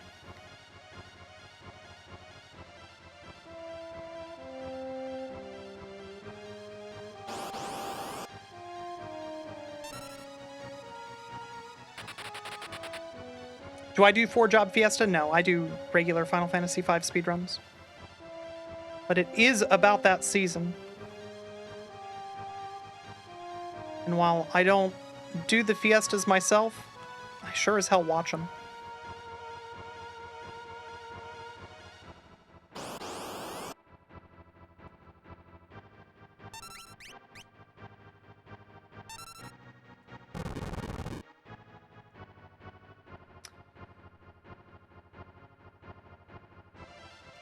Lowy rule. So what happened there is I leapt with Gao. He was the party leader, which meant that the camera was set to track him. And then I made it so that while he was out, I changed party leader, and I forced the game to set the camera to track the new party leader, in this case, Locke. I did that with a save and reset. You can also do it by going into a town or the Crescent Mountain. But you force the camera to be set to track both of them, and then when Gao comes back, the camera ends up in an inconsistent state. So right now, there's a huge potential for soft locks. If I move wrong, I soft lock the game, which is not stressful at all. And yeah, the payoff for the high soft lock potential is you can skip a lot of stuff.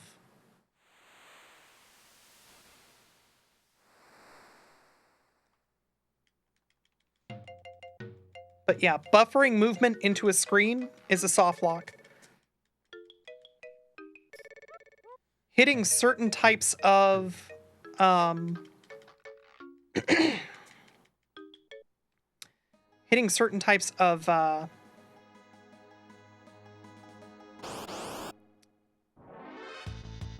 looking for a word and I'm blanking on it. I apologize. This is one. Of scenery will also soft lock you. Bumping into people can soft lock you.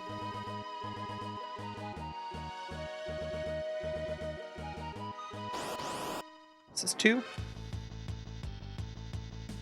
Yeah, NPCs. NPCs can soft lock you if you bump into them. You'll see me bump into a guy as long as I don't soft lock coming up. This is going to be a 4-frame window with no queue, so I'll do my best.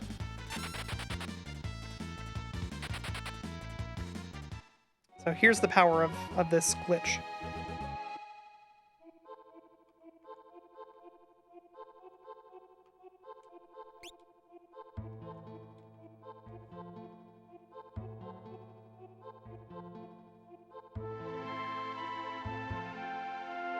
You've gotten a soft lock in the Chocobo stable? Yeah, you can do that.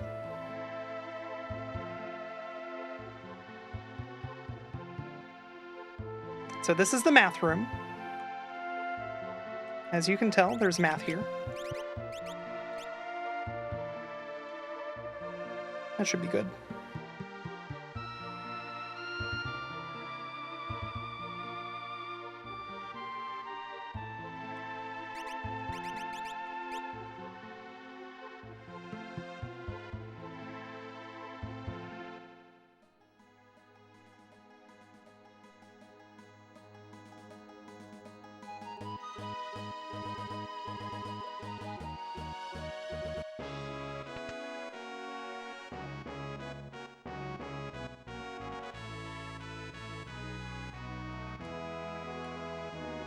Now, if it weren't for that dialogue, that would have been a soft lock.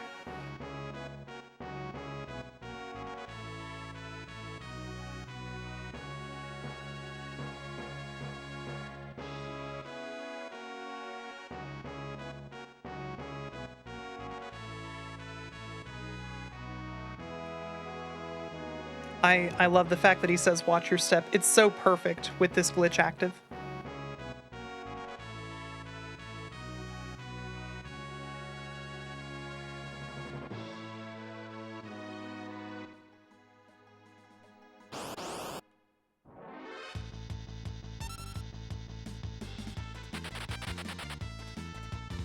Honestly, the reminder is helpful. Yeah. Yeah, you're not wrong.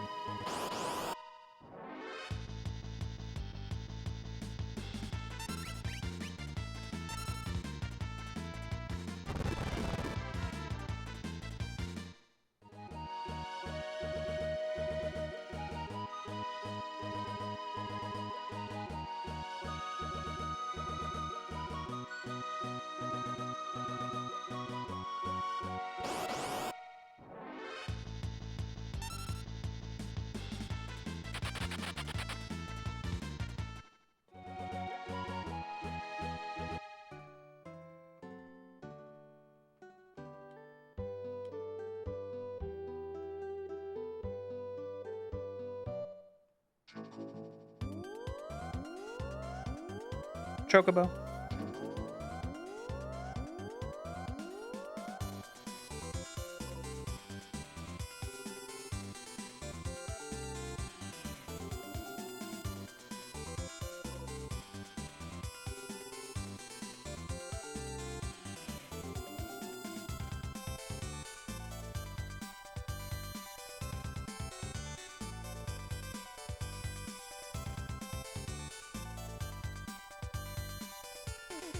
Minimap.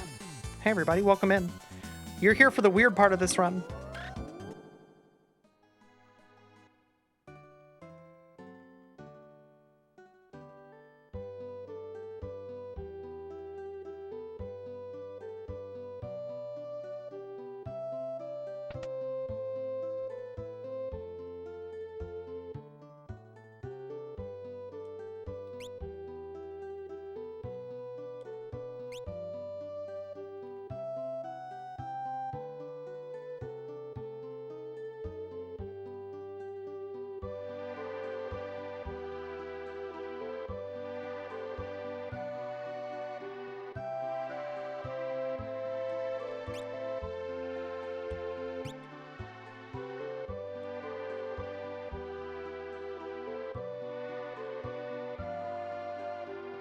Yeah, there's new tech, as you can tell.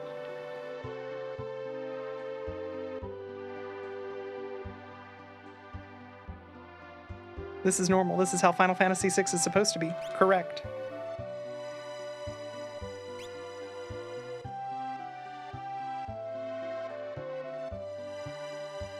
Alright. The softlock potential is now over. But I do still have to actually be good at the video game, which, man, being good at video games is hard.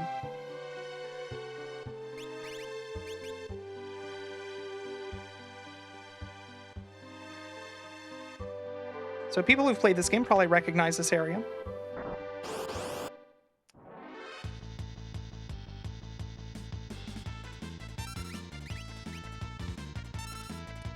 I am going to steal this door.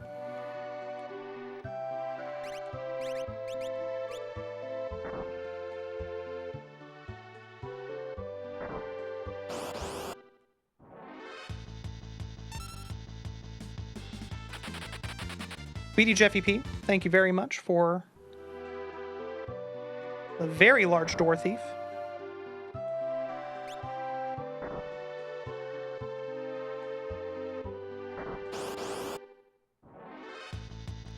So this movement is all very precise. It makes me leave each room on the exact frame that that door would slam, for reasons that I'll explain in a moment.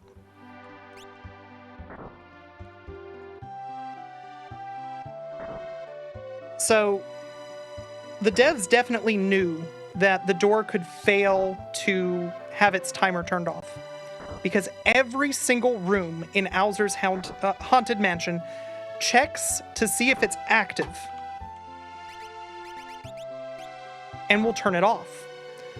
But it just so happens that the door slamming overrides that logic.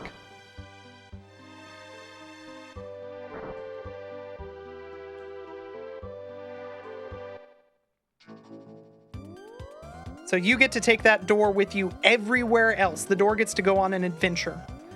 Oh, Matt, you haven't seen the new stuff. You're gonna love the new stuff.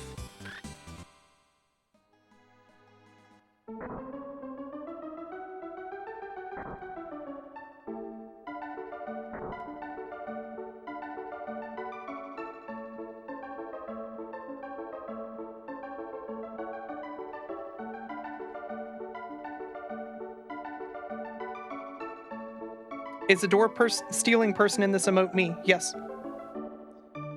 Yeah, that is a sprite that was very kindly done by Ekoshian. It fucking rocks. I've stolen a door and a clock in that picture. The clock will make sense in just a little bit.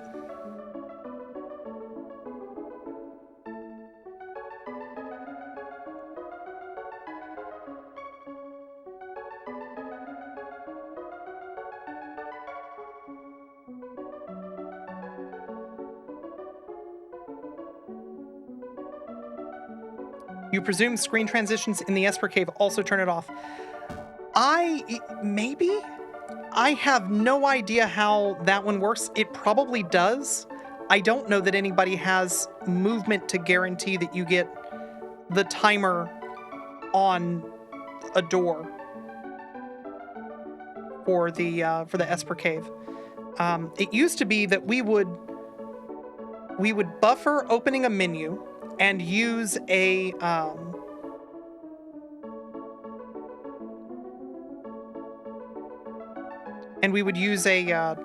warp stone on the first possible frame, which kept that timer active so that we could use a tint and trigger the glitch that I will be triggering with the door timer. But the bridge timer, we never persisted beyond that.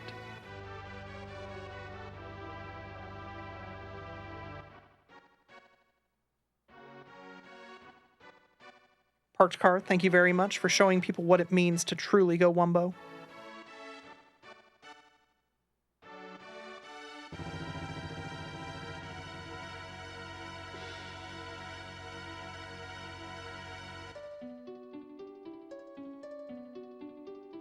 You know, for a minute there, from the name of the next split, you thought that we were going to the Figaro Castle engine room somehow? Hey, don't worry, we are.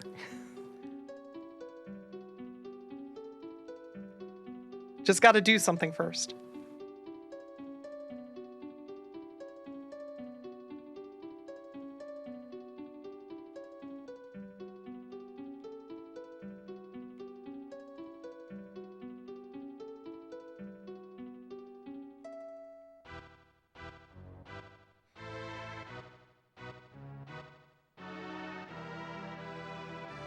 All right, so the very first thing that I need is I need for the impresario to be in the state where we screwed up the opera once.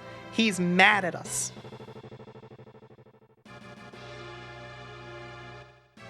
That's going to be very important because of the next thing that I'm going to do after I screw up his opera once.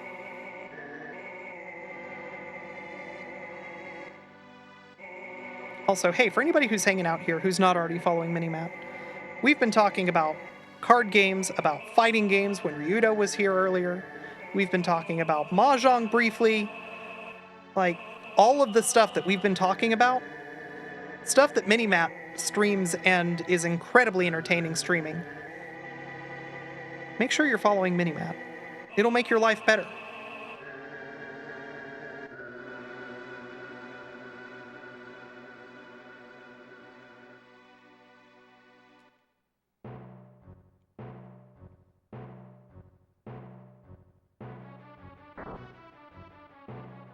I mean, yes, unironically.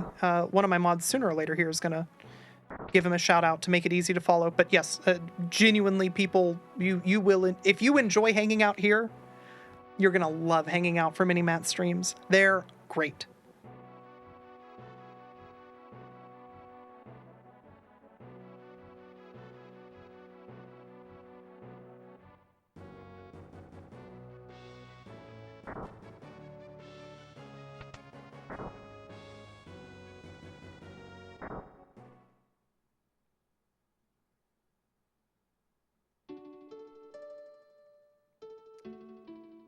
It was done already upon entry. Well,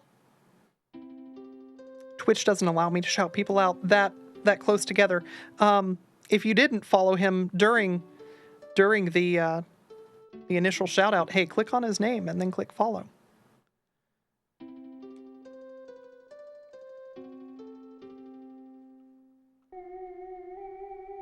Hey mods, you rock.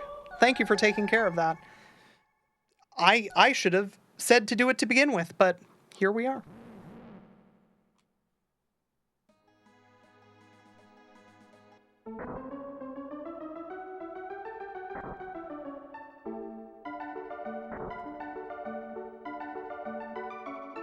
So now when you talk to him at the door, he tells you, hey, you suck.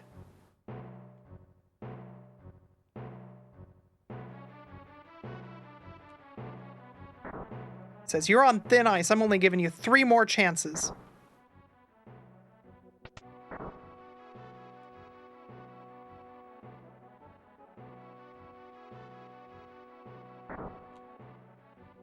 And that's very important.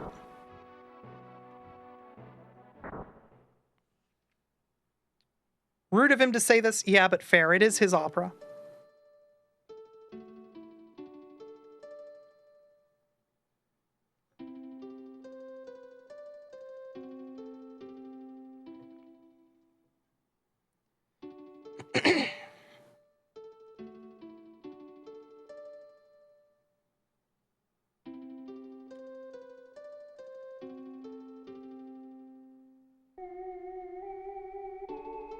Nice of them to restart you from the point of input rather than the top of the opera. Yeah, no kidding.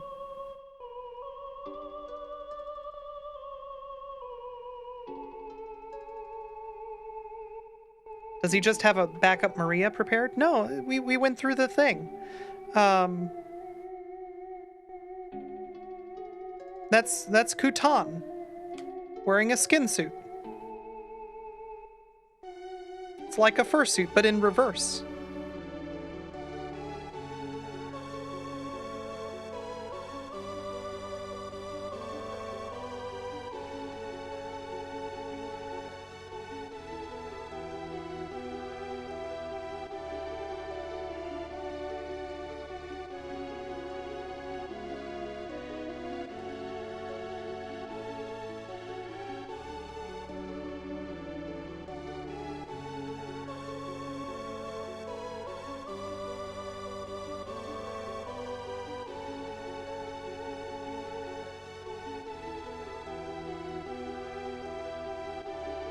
My chat's turned against me. I don't know why.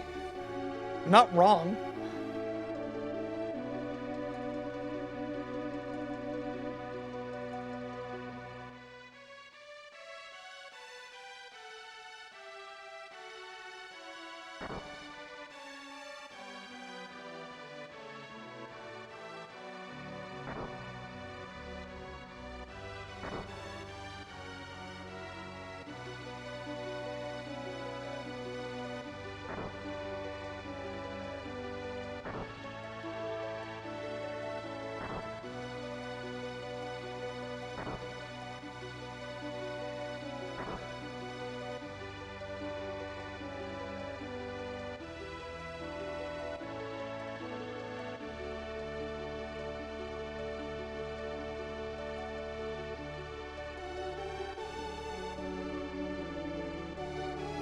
You're just sitting here thinking how much this technology would help werewolves during the full moon.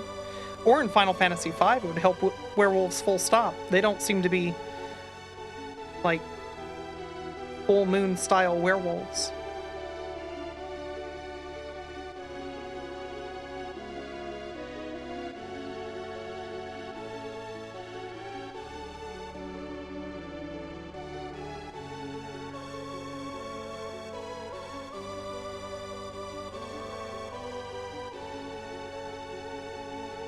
Are the guys in 5 werewolves, or are they just wolves who wear pants like this?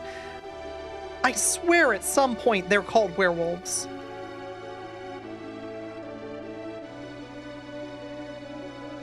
There's a martial art dedicated to just absolutely bodying werewolves. That's true. All that we know about Butts' father is A, dead, B, left the world, C, taught Butts how to fuck up a werewolf real bad.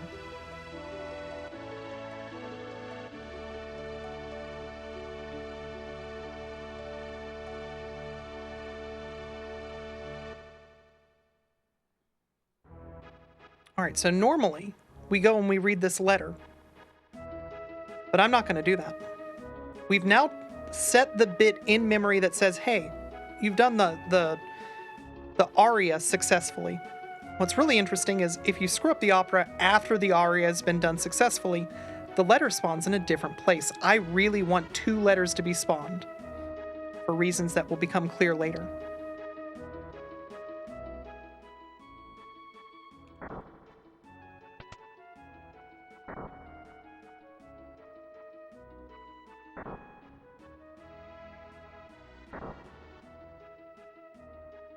Anyway, yesterday's performance sucked. You only have 3 more chances.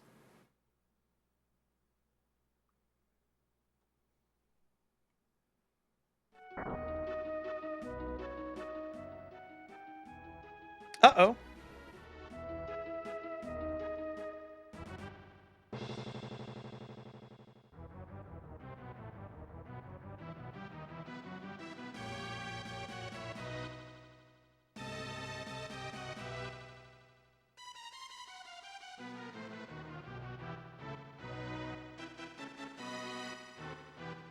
Yeah, we got a girl in a pillar.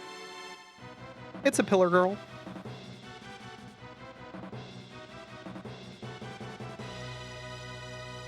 Yo, Ty Tuesday. Thank you very much for the raid.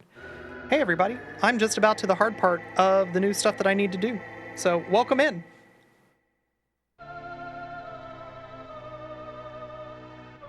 Well, I'm not to the hard part yet. Once I get to Kefka's Tower, it's hard. Thankfully, I'm about to go kill tentacles, which used to be very difficult, but now it's kind of silly. And everybody who's been hanging out here, a lot of you have come from other raids, from Minimat and, you know, other Pit Crew adjacent folks. So I assume that you're following Ty Tuesday because you all have good taste. But just in case, hey everybody, you should be following Ty Tuesday.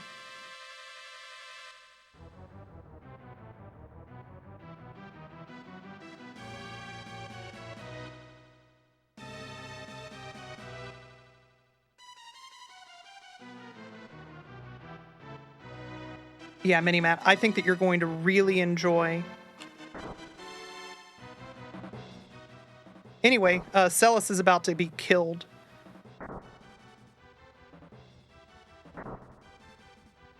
Not my problem.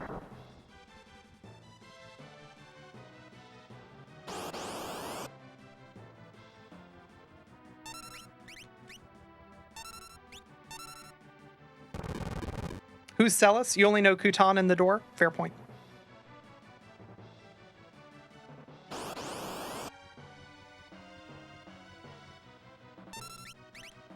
So I'm not too stressed about this time because I'm actually going to let some of the clock run out before I go in to fight tentacles.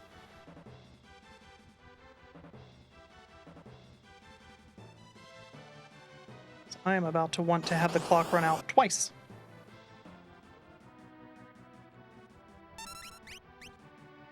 Yeah, so that's the Demon Chocobo. To my knowledge, it's never been featured in a world record before, so I think it would be very funny if it were part of this world record.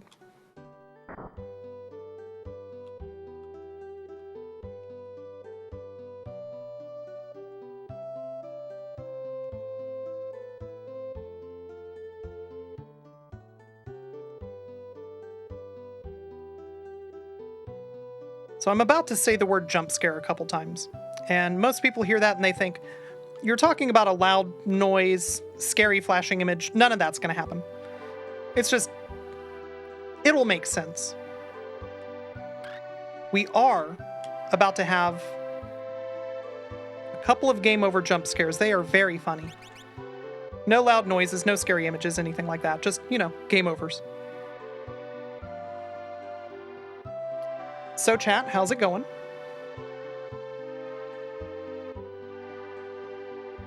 Yo, Nirm, how's it going? So far, good.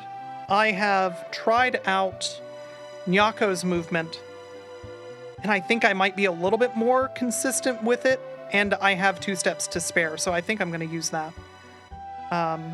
It'll be very funny when I screw it up.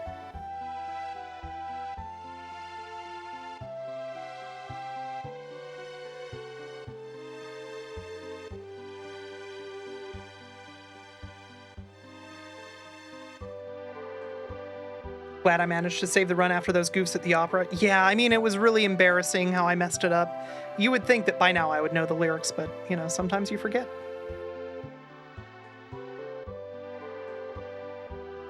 Job searching is going okay. Glad to hear that.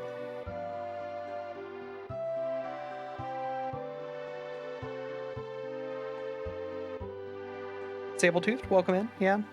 Bedtime soon. That's fair. It's late.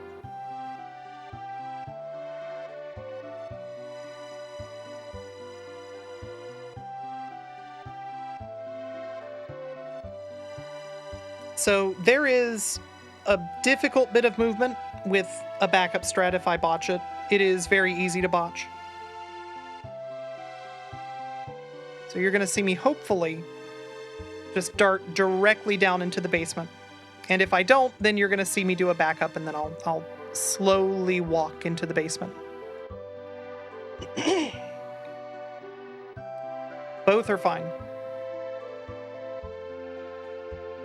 But I'm going to have this timer run out twice, so I'm going to let it run out to about 1 minute. Once I get better, I suspect that I'll be able to let it run down a little bit further. 50, maybe 45 seconds, but for right now, safety's good.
Video games are so easy.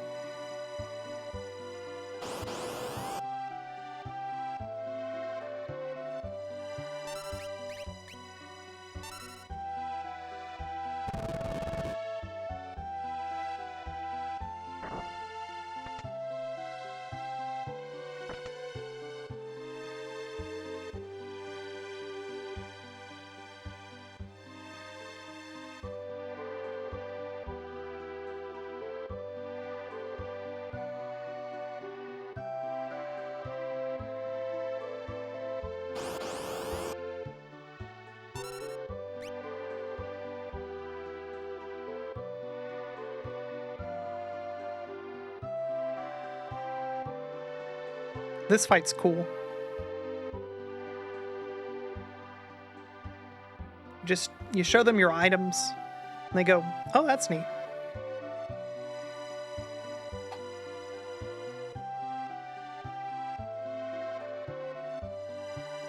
Yeah, we kill the tentacles with the timer now. Bye, Edgar. There he goes.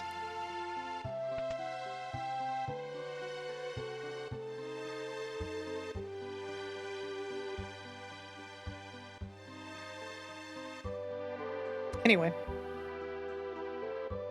Just kidding. It's a game over.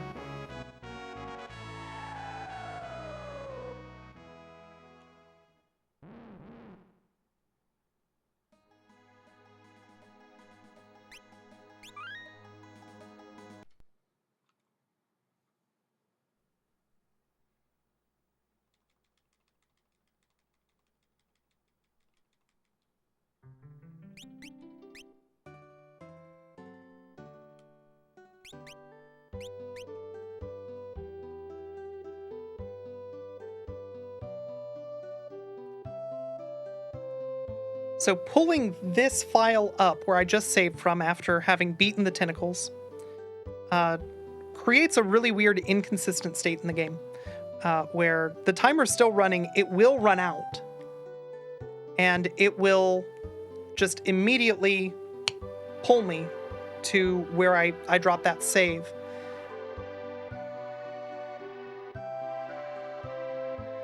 But it arms another game over, essentially. And for anybody who wasn't here, anybody coming in from the tirade especially, I talked to the impresario multiple times, which caused 2 different letters from Ultros to spawn.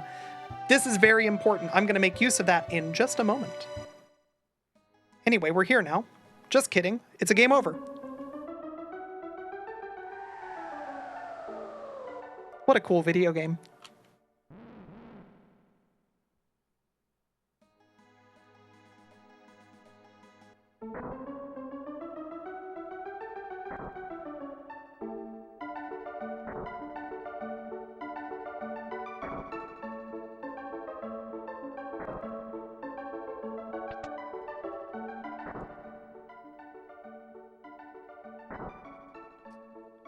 So an important thing here is that I still have Celis, which normally you don't.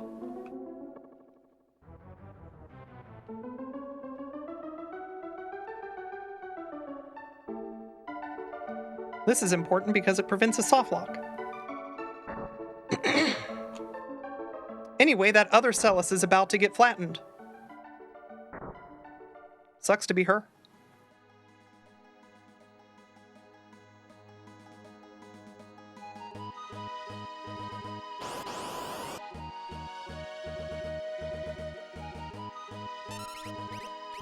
Yeah, there's really only one really hard part of this run left, but it's really stressful, so.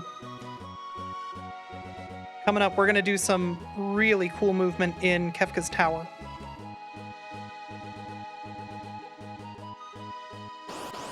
Go.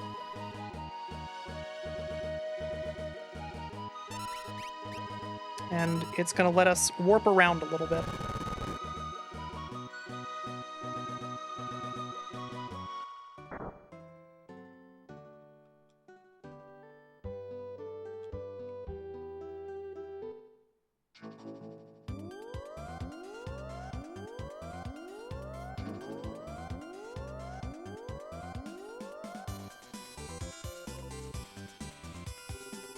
So having defeated tentacles, or at least caused tentacles to be flagged as having been defeated, the moment that I come up from the basement, which is to say I step on the tile right outside of the basement, the engineer is going to say, hey, everything's fine now, go away. And then he's going to raise the castle.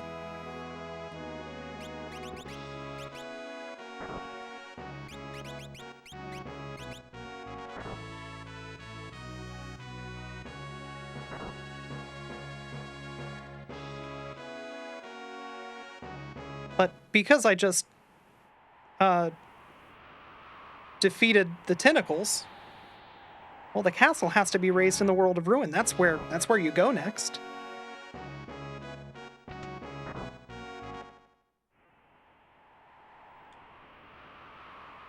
So save.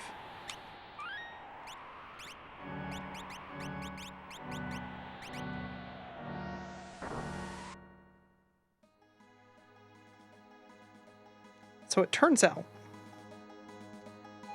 that there is a tile immediately below the spawn point where you get into the tent, which warps you to the cutscene that raises the floating continent. And this is really useful, because that spawns you inside of an airship.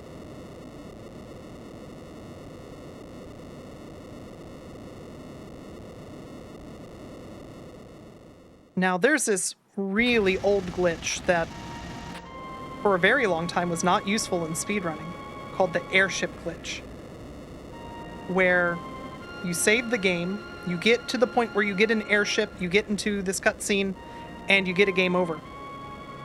And it spawns you as the airship, however far back you were when you saved the game.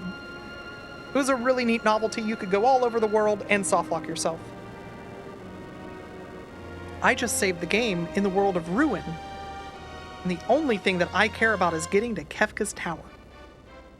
That's it.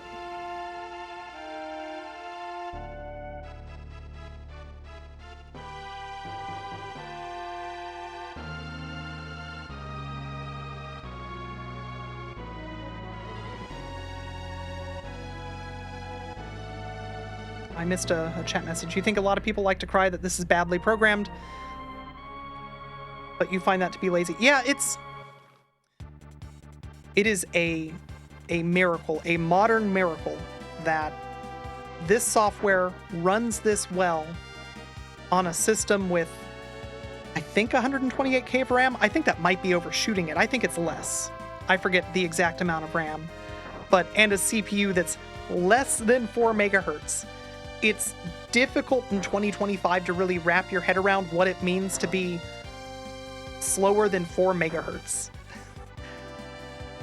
This game running as well as it does is nothing short of a miracle. And it is so resilient. Like, I'm glitching it. I'm doing a ton of exploits. But man, this game is so resilient to the stuff that I'm throwing at it. It is amazing.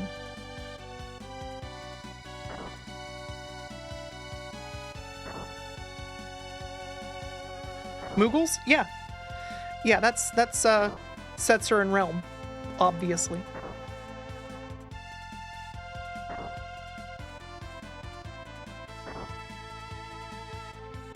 Yeah, genuinely. This game is nothing short of a marvel. The SNES is 128K. Okay, I was right. There's something in my head that went, that feels a little bit high, but yeah, I'm happy to stand corrected, which is to say stand correct.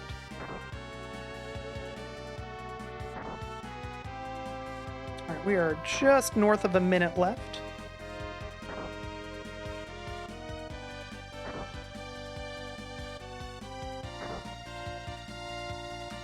That's what it is. It's that there's 64K for video and 64K for audio. That's where I was getting the 64K in my head from.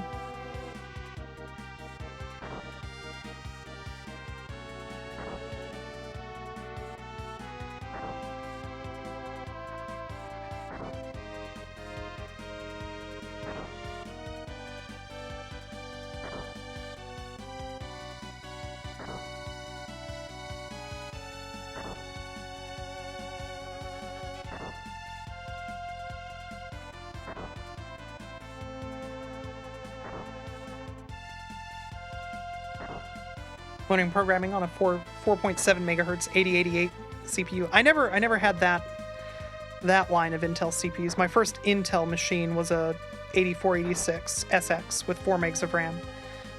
Before that, it was a Commodore 64, and very briefly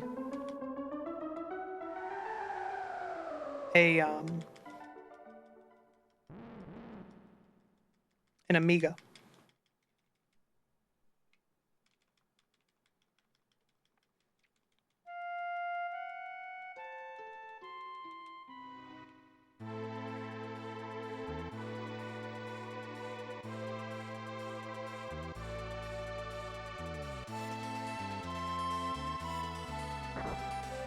Terra.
All right, we're guaranteed to trigger credits.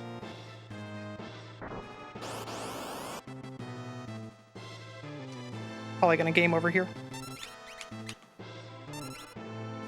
Cool. I love not gaming over.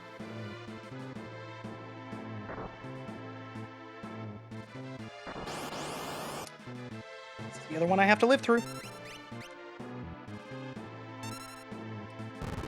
Nice. All right.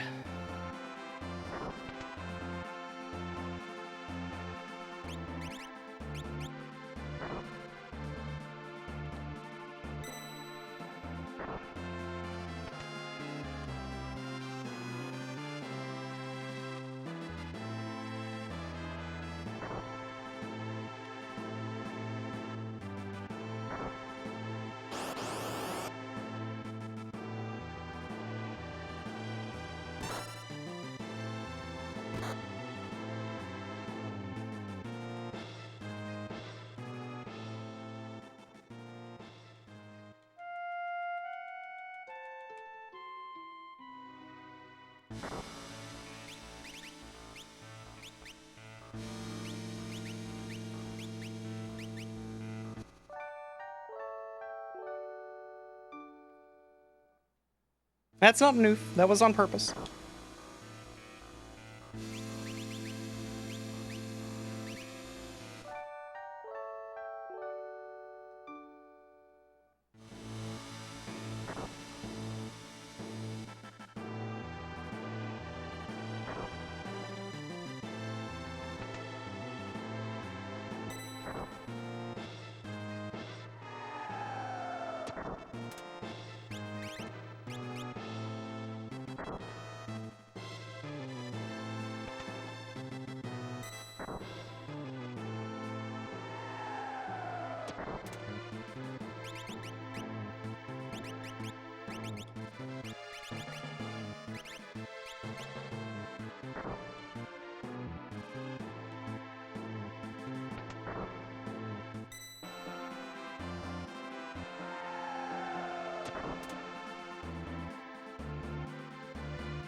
GG. Yeah, all three parties are standing on a button.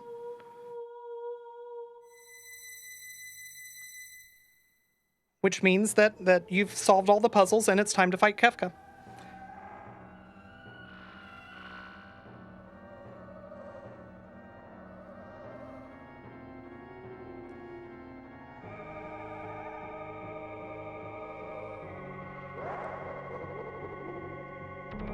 That's true. Demon Chocobo world record.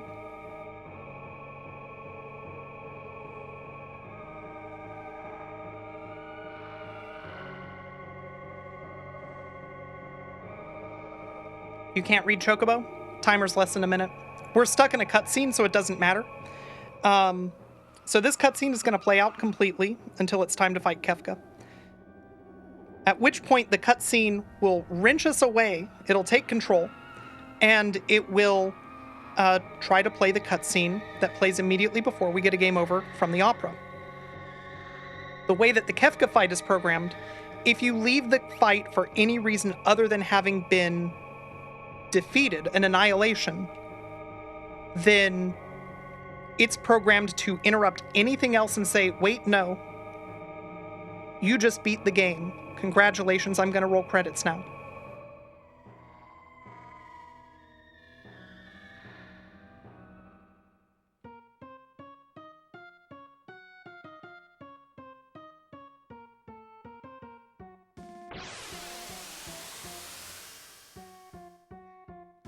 Yeah, nice comfy run up to Kefka at Narsh, after which you stop playing the video game like a normal human being and you start just lying to the game. You tell it, it's fine, you can do the thing that I'm asking you to do. Just try, just trust me, it's fine. So at this point, you can tell that the timer's no longer counting down. It is at 0. The moment that I spawn in fact, it doesn't even give you the chance to select your party. It'll get to the party select screen and it'll say, oh, too late. Time to pull you out of whatever control you have.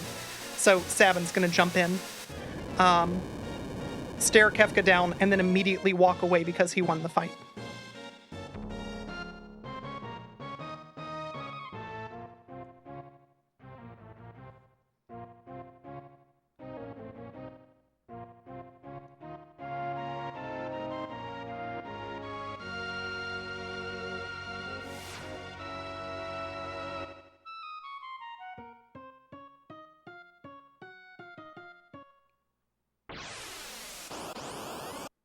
Sabin.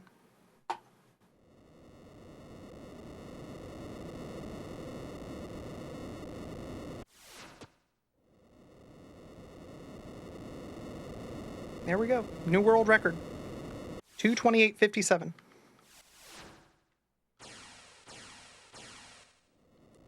Adam Apple, thank you very much for the 100 bits. Torikasi, thank you for the large suplex.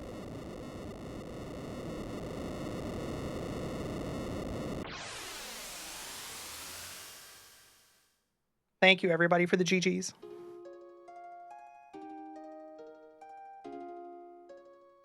Dastrin, thank you very much for the tier 1 subs. Disaster Millennial, Gunman Kuma, Lobat, Amber Corglow, and Tuchan. Enjoy the badge, enjoy the emotes, enjoy the ad-free viewing. Jeffy, thank you for the 5 tier 1 gift subs. Emery SA, Hud Lincoln, Sabletoothed, Dovetail Echo, and Binley AZ. Enjoy the subs.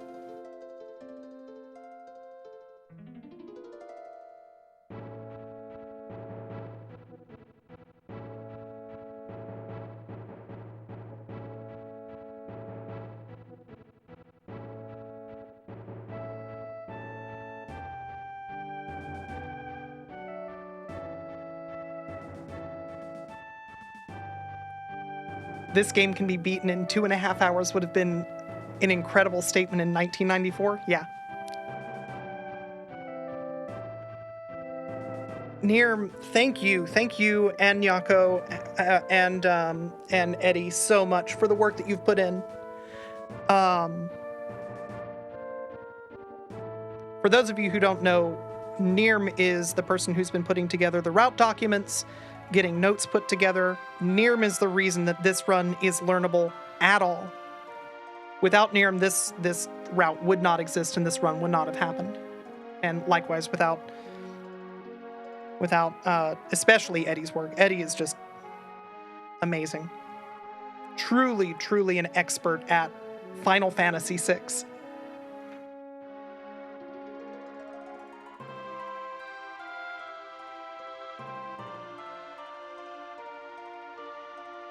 I should say that I'm going to make a tutorial, so the time has to get down to 220. I am. Now that I've actually finished the run, I've proved Seed 244 still works.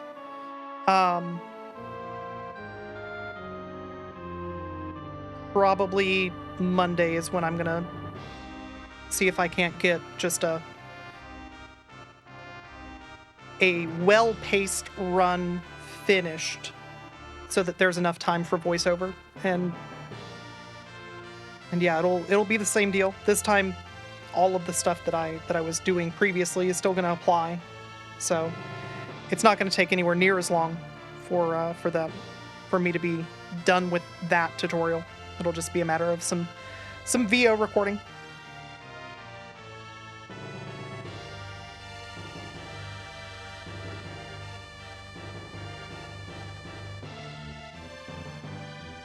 That's true. It's been a week of Sakaguchi dedicated runs where something went wrong. And somehow, finally, Nobuo Uematsu, who famously has always given me the worst RNG, for whatever reason, just his name appears at a time in the credits where that sets me up for just terrible RNG. This time, it's finally time for his speedrun. How much time do I think is left on this route? A couple minutes, for sure. Like, without having to change anything. There's a couple minutes here still. I had, on average, just abysmal RNG. My encounters were terrible. Like, if you compare the world record that I got this past Christmas with today's world record, and you compare the RNG for just preemptives and stuff, it's night and day. Which makes sense. This is the first with this route, which means that RNG wasn't gonna... It was gonna make a difference of maybe a minute total. A minute or two over the course of the whole run, but it wasn't gonna prevent a world record. Now I have to actually start pushing it. Profness, thank you very much for the 100 bits. Digital Basic, how's it going? Hey everybody, you should be following Digi. They showed up just in time for me to tell you, hey, you should follow them.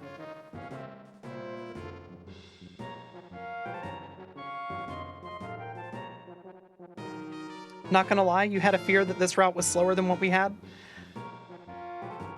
Yeah, I was feeling that as well with the way that we go back and forth with the opera, but honestly, what you did is amazing. A+ work. I do not believe that there is a way for this to be worse than the previous route. And man, thank God, because I love the fact that I don't have to just sit there and sweat for 2.5 minutes wondering, did I hit it on the wrong frame? Am I soft locked? But I'm not going to get to find out for another minute.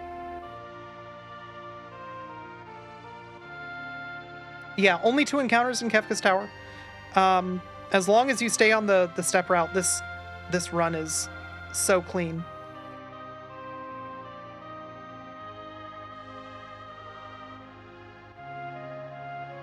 Hail Magus, I'm so sorry that you had to verify this run with the Demon Chocobo. Very, very apologetic, not actually sorry. Ilian, how's it going? Yeah, you came in at a good time. That time is 2:28:57. That's the good time that you came into.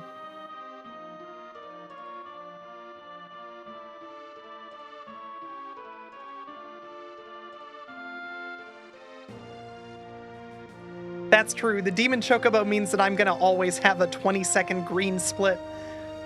Can't complain about that.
Yeah, so as you can see, the credits don't especially love the things that have happened.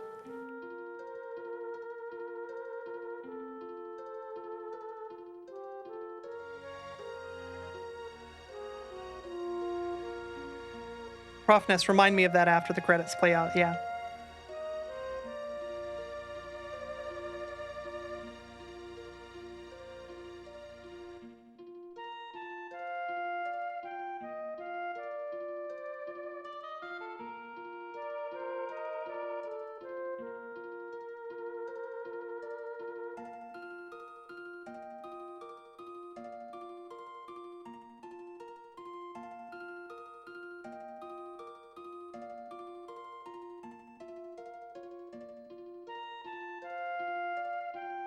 Sabletooth, thank you very much for hanging out. I hope you had fun.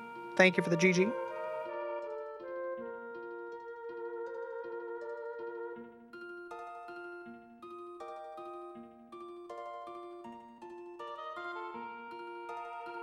Profness, you gotta go catch the train. Hey, be careful. Make sure it's the right one.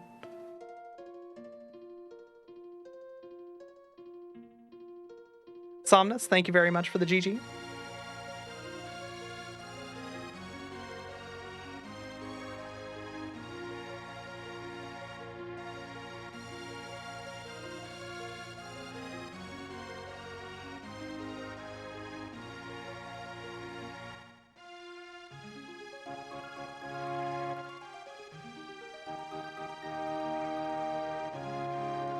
Borzoi, you should play this game one day. You actually have no idea what's up with any of the characters except maybe Edgar.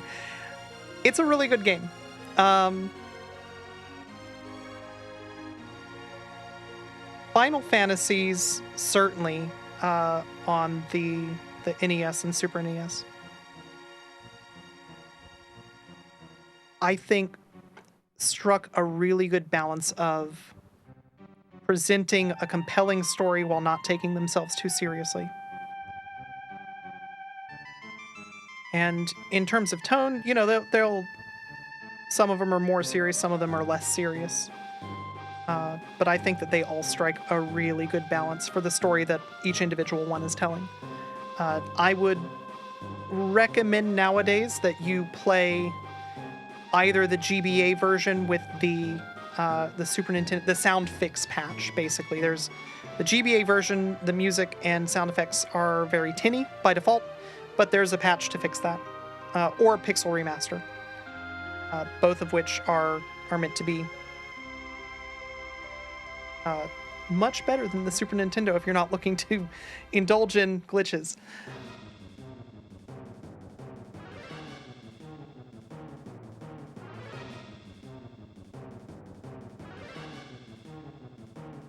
Did you really enjoyed 4 through 6 a lot for their own reasons? Yeah, exactly the same. Like, there's definitely very different tones between the three of them, but they all are whimsical in their own way, and they are, as a result, all delightful.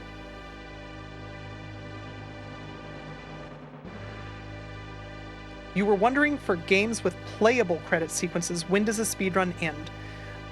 So, speedrunning, like anything else, is a question of a bunch of people coming together and deciding upon rules. The most common place to end a run is loss of control. For some games, that just never happens, so other points are found. So to give you an example, there is a boss in Gargoyle's Quest, the final boss. After you defeat him, there's actually a text box that you have to walk up and activate. And for that community, the run ends after you've finished mashing through the last text boxes. For Mystic Quest, there is some text that you advance after the final boss, but the final boss dying is the end of the run. So it's really all about what the community thinks fits.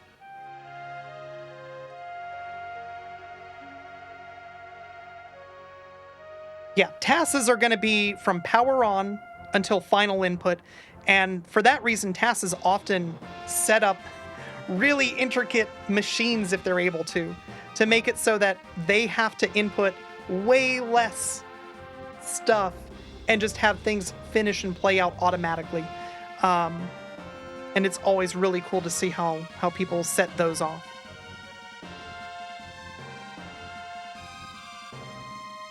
But yeah, so in this case, what I'm talking about is loss of input, not final input. Those are very different.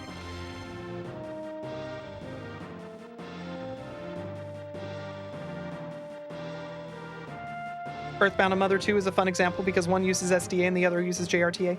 I mean, yeah, like this, if I'm running this, I am running SDA rules, which starts at new game and ends at Kefka being defeated.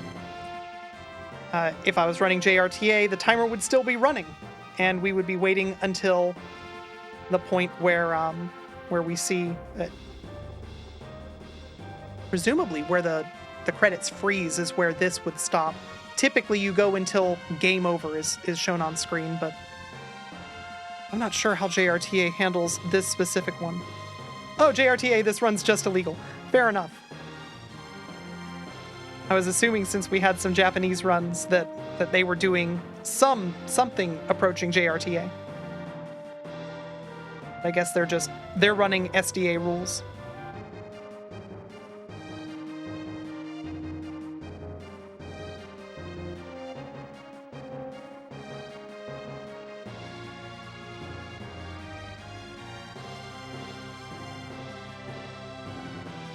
You saw a task for Double Dribble on the NES that called time about halfway through the game that the computer was still playing. The task just scored so many points that the CPU was never capable of catching up. That is so funny.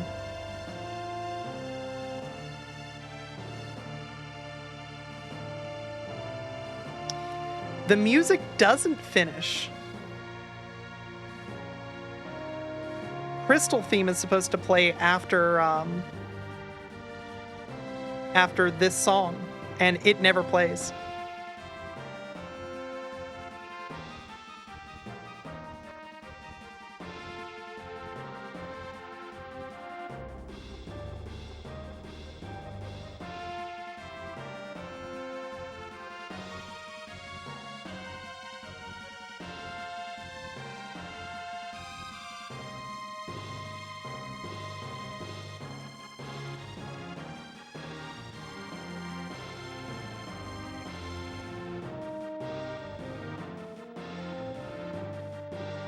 Yeah, the credits theme is fantastic.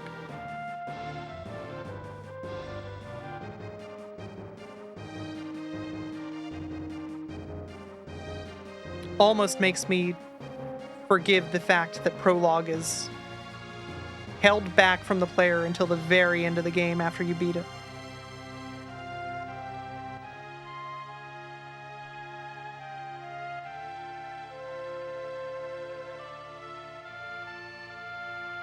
Ash, thank you very much for the grats on the world record.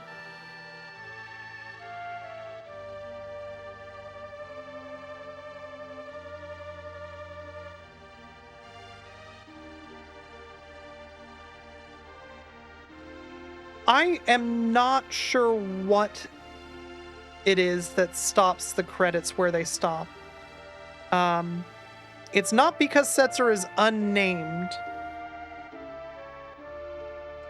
Thinking about the differences that have stopped that between when it completed the credits and when it didn't, my best guess is that it has to do with talking to Setzer in calling in, because it's calling in where the credits freeze. So that's my best guess. It's a flag that gets set upon completing the floating continent. Oh, wow. Okay. Well, that wasn't my guess at all.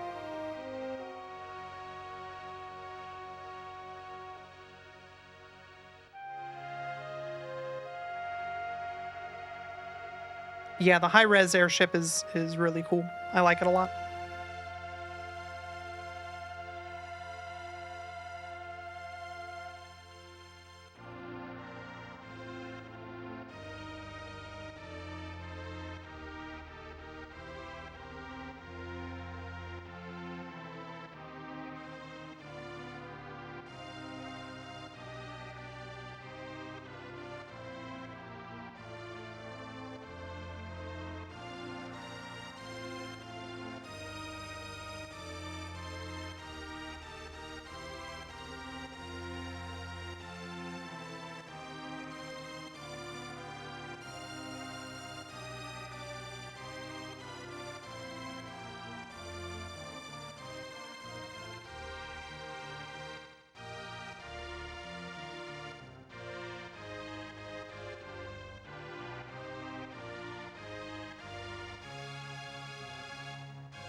Yep, this is where it soft locks.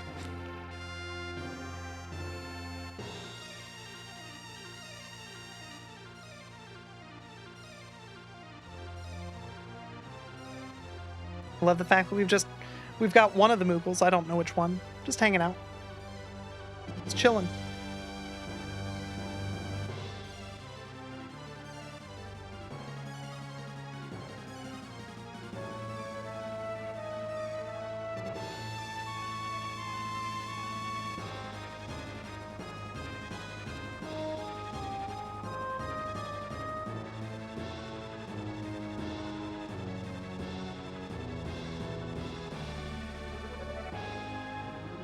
That's true. It is very important that we enjoy the bridge.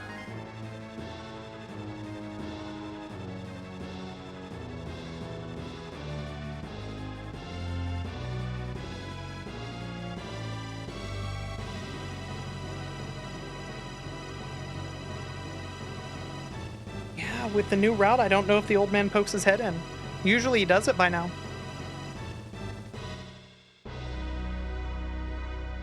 No, with the new route, we might have an NPC RNG value that he doesn't want to show up.